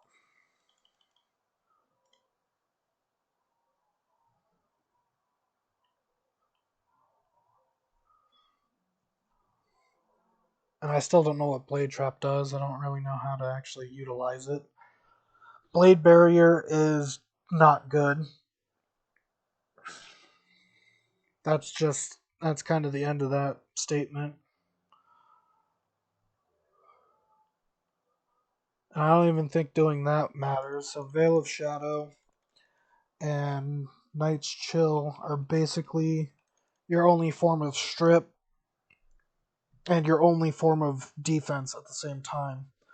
Because there's no way you're going to be able to just sit and attack for any length of time if they're already able to attack back. And then, if I remember correctly, Madge tried multiple attempts of Shadow Strike Nightblade to varying degrees of success and also varying degrees of stupidity. But you would end up needing Shadow Strike as well, both for the stun and for the movement. Ow! Oh, fuck. Oh, I just hit my knee. Fuck. Oh, god damn it. This for the fumble would be great. Don't need Ring of Frost. And then you'd probably have Blade Spirits just cuz. I mean, I don't know if they're even useful for this build particularly, but the way to do it is indeed Phantasmal Blades. And then eventually go into FG to get gun that casts knife better than you can only cast knife. And then you end up using anything but this entire tree up here. I thought that it would theoretically be decent to do dual wield melee if you have enough physical resist and can tank well enough, but you have to get really lucky with drops so that you have enough health as a solo Nightblade. Because look at that. That's pathetic. And that's basically with all of your points put into things that would matter. Nothing else gives them health, nothing gives them extra defenses, nothing really does anything for you. And you would almost be relying specifically on pneumatic burst to stay alive at any given point. This is actually good.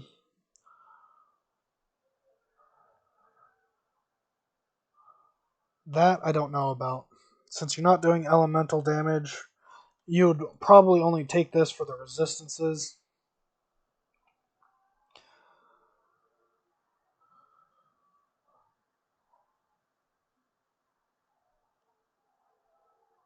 And then you'd probably be getting this just for the bonus race damage.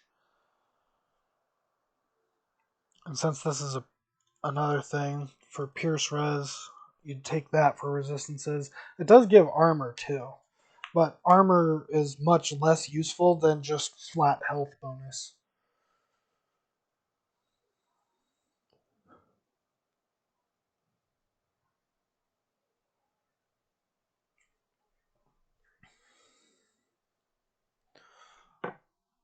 What happened? What, Wretched? What classes haven't been done so far? If I remember correctly, it's just Oathkeeper, Soldier, and Necro now. Because we have Viley, who's done Nightblade, Biff, who's done Shaman and Occultist. I've done an Occultist. Tarnish has done an Occultist. Um, did Tarnish do the Nightblade as well? Tarnish also did Inquisitor. Uh,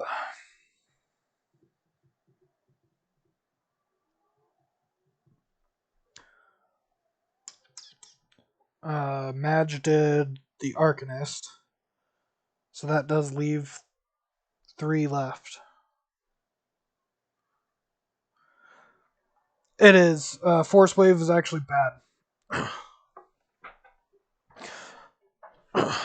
Magifer is, I think, the still leading tramp for Soldier with Force Wave of all things, but I don't know if he died because of his own stupidity or if he died because the lack of ability for Force Wave to perform.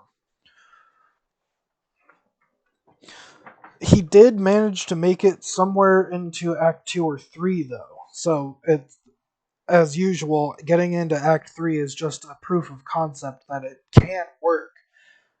It just requires a lot to do it. I went with Blade Arc and got into the 20s with the wretched stipulation of doing two-handed only Blade Arc. Which, even if I didn't limit myself to two-handed weapons only, it still probably would not have worked out as well.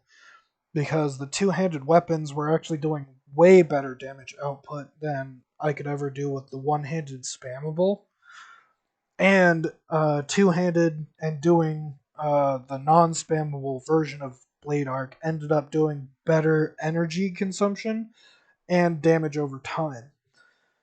So I didn't get anywhere out of Act 1. I died to my own stupidity because I ended up dying to literally a fistful of Slith because I played poorly and I'm stupid. But I think Soldier is quite easily doable, but not nowhere near as close to how easy Shaman is. Like the survivability for Soldier is quite insane. The only downside for what mine had is it lacked resistances. And with resistances, it would have been able to make it a lot farther. Yeah. So I ended up saying Blade Arc only. So you would grind until 10. You'd forcibly make yourself max out Blade Arc before you can move on to even the next node. Then you'd force yourself to get all the way to Laceration before you can even get to the next node. And doing so, you would end up going to kill Kaizog, getting his quest, taking Kasparov's quest, getting into DC, and then you would be able to max out Laceration. And then I decided that you would go directly all the way up to 50. I think I went with Menhir's Bulwark. If I remember correctly, the damage absorption is mainly why. The health regeneration is also good. And I didn't think I needed the damage, but eventually you'd probably go for both and switch between one of the two depending on what you're trying to do. Since I was using two-handed weapons, I couldn't use any of the shield bonuses. So I ended up going for this, going into this, getting field command, and then doing blitz, mostly for blindside. I don't understand how Counter-Strike works, so I ended up not getting it. And I didn't get either of these because I was never tanky enough to actually sit and just fight something. But I should technically use those because those would be my downtime when Blade Arc is on cooldown. So you max those out. And then this for resistances.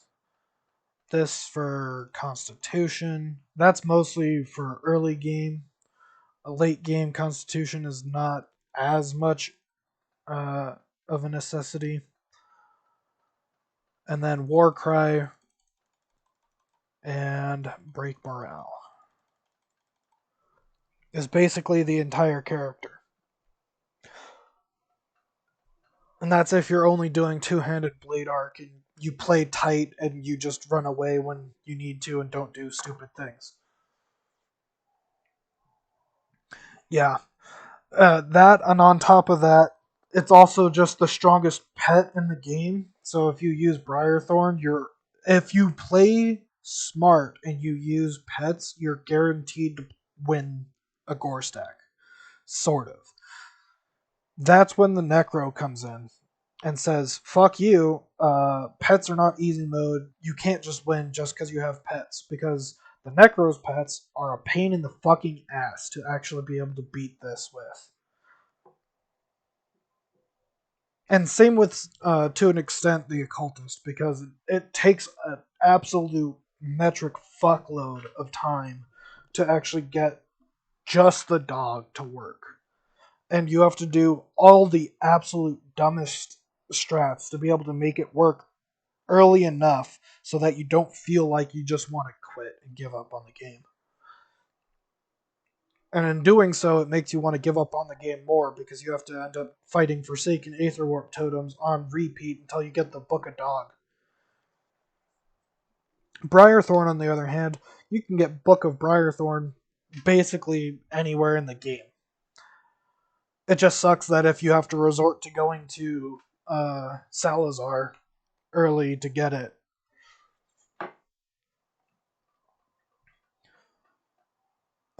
Fighting Spirit. That's also something I would get. Could probably pull out the Oleron's Rage and go with this instead. And then take the 8 and put them into Counter-Strike. Because eventually, and this is why, your base health is 3 grand. So literally, if you get any gear that gives you bonus health, you're basically solid. Because you only have negative 30 on those. Your stun resist is pretty decent. Getting resistances on everything else is just a matter of time and effort towards farming reputation for the specific uses that you need them for. So probably DC. DC's rep grind is both terrible but also necessary for most classes because the resistances that come out of it just are super useful in general throughout the rest of the game. And then this is very much a hit and run build.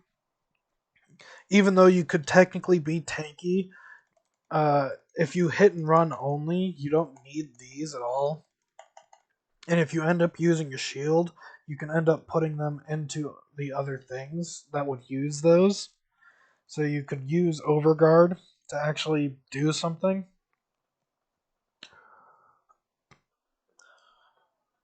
And then probably use Force Wave just as extra CC.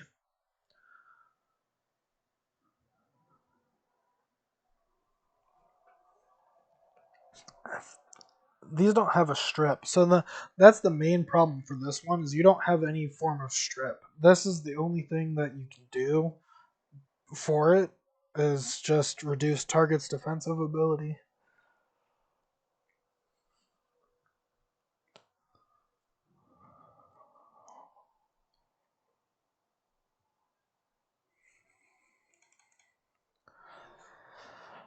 And in theory, if you wanted to do the true hit and run build, you would end up maxing this instead. The offensive ability, the damage, all of that would just matter more than trying to survive.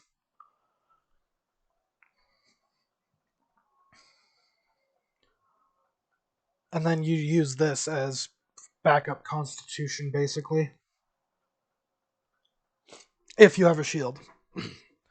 Most people have told me that the spammable option for Blade Arc is better than the cooldown version, and I fail to see where it is. Because nobody's been trying to prove me wrong by actually doing it. Break morale is the strip? Ah, that makes sense. It's a good thing that that is probably the only thing that actually matters to take. Now, when you use Terrified, does it add that 6 to this? Oh no, that's for physical resistance. So that's two different types, so they would stack. So technically, you would probably want to do that too then. And that's literally all the points. They don't stack? Oh, damn. So you don't do that at all then. You just take break morale and call it. 16-meter area. God damn.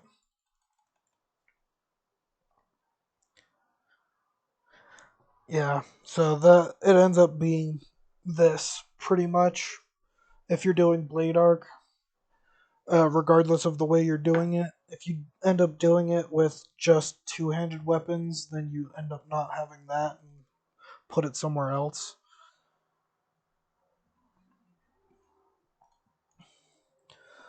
You probably don't even need this because you have to be hit for this. I think I don't actually know how Counter Strike works.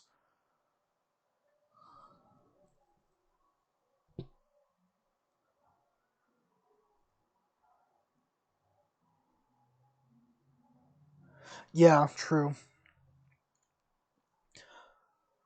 Uh,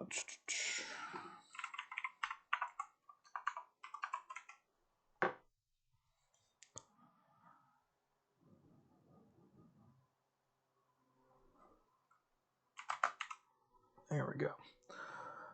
So that one's just 20 reduced targets resistances for elemental, but 20%, which is a tier 2 strip.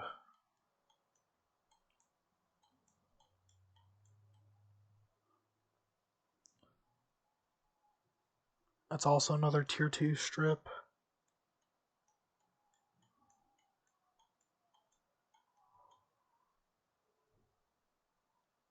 Tier 3 strip.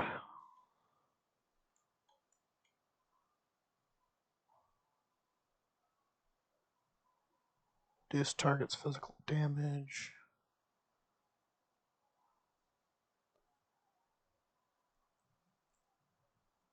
offensive and defensive ability.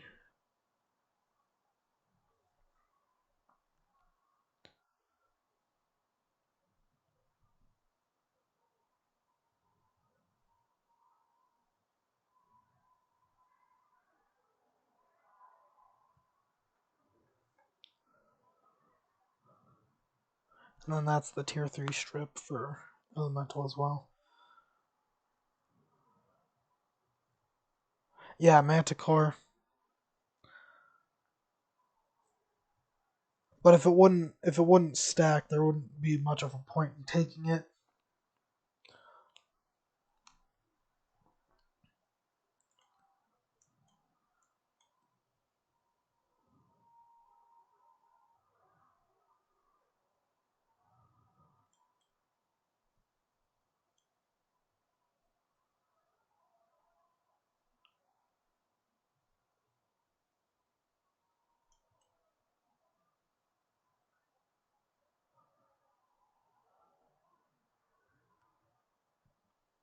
But yeah, that'll be enough for me today. I've done more labbing than I thought I would. I thought I would just go over and see if Oathkeeper is even attemptable still, and it is. It's just gonna be rough.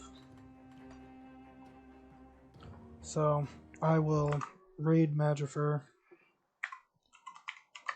because that is who I'm currently watching. I'm gonna make food and end up playing zombies with my brother. So thanks everyone for sticking around and watching. I will catch you all later, and I hope you have a nice rest of your day or night.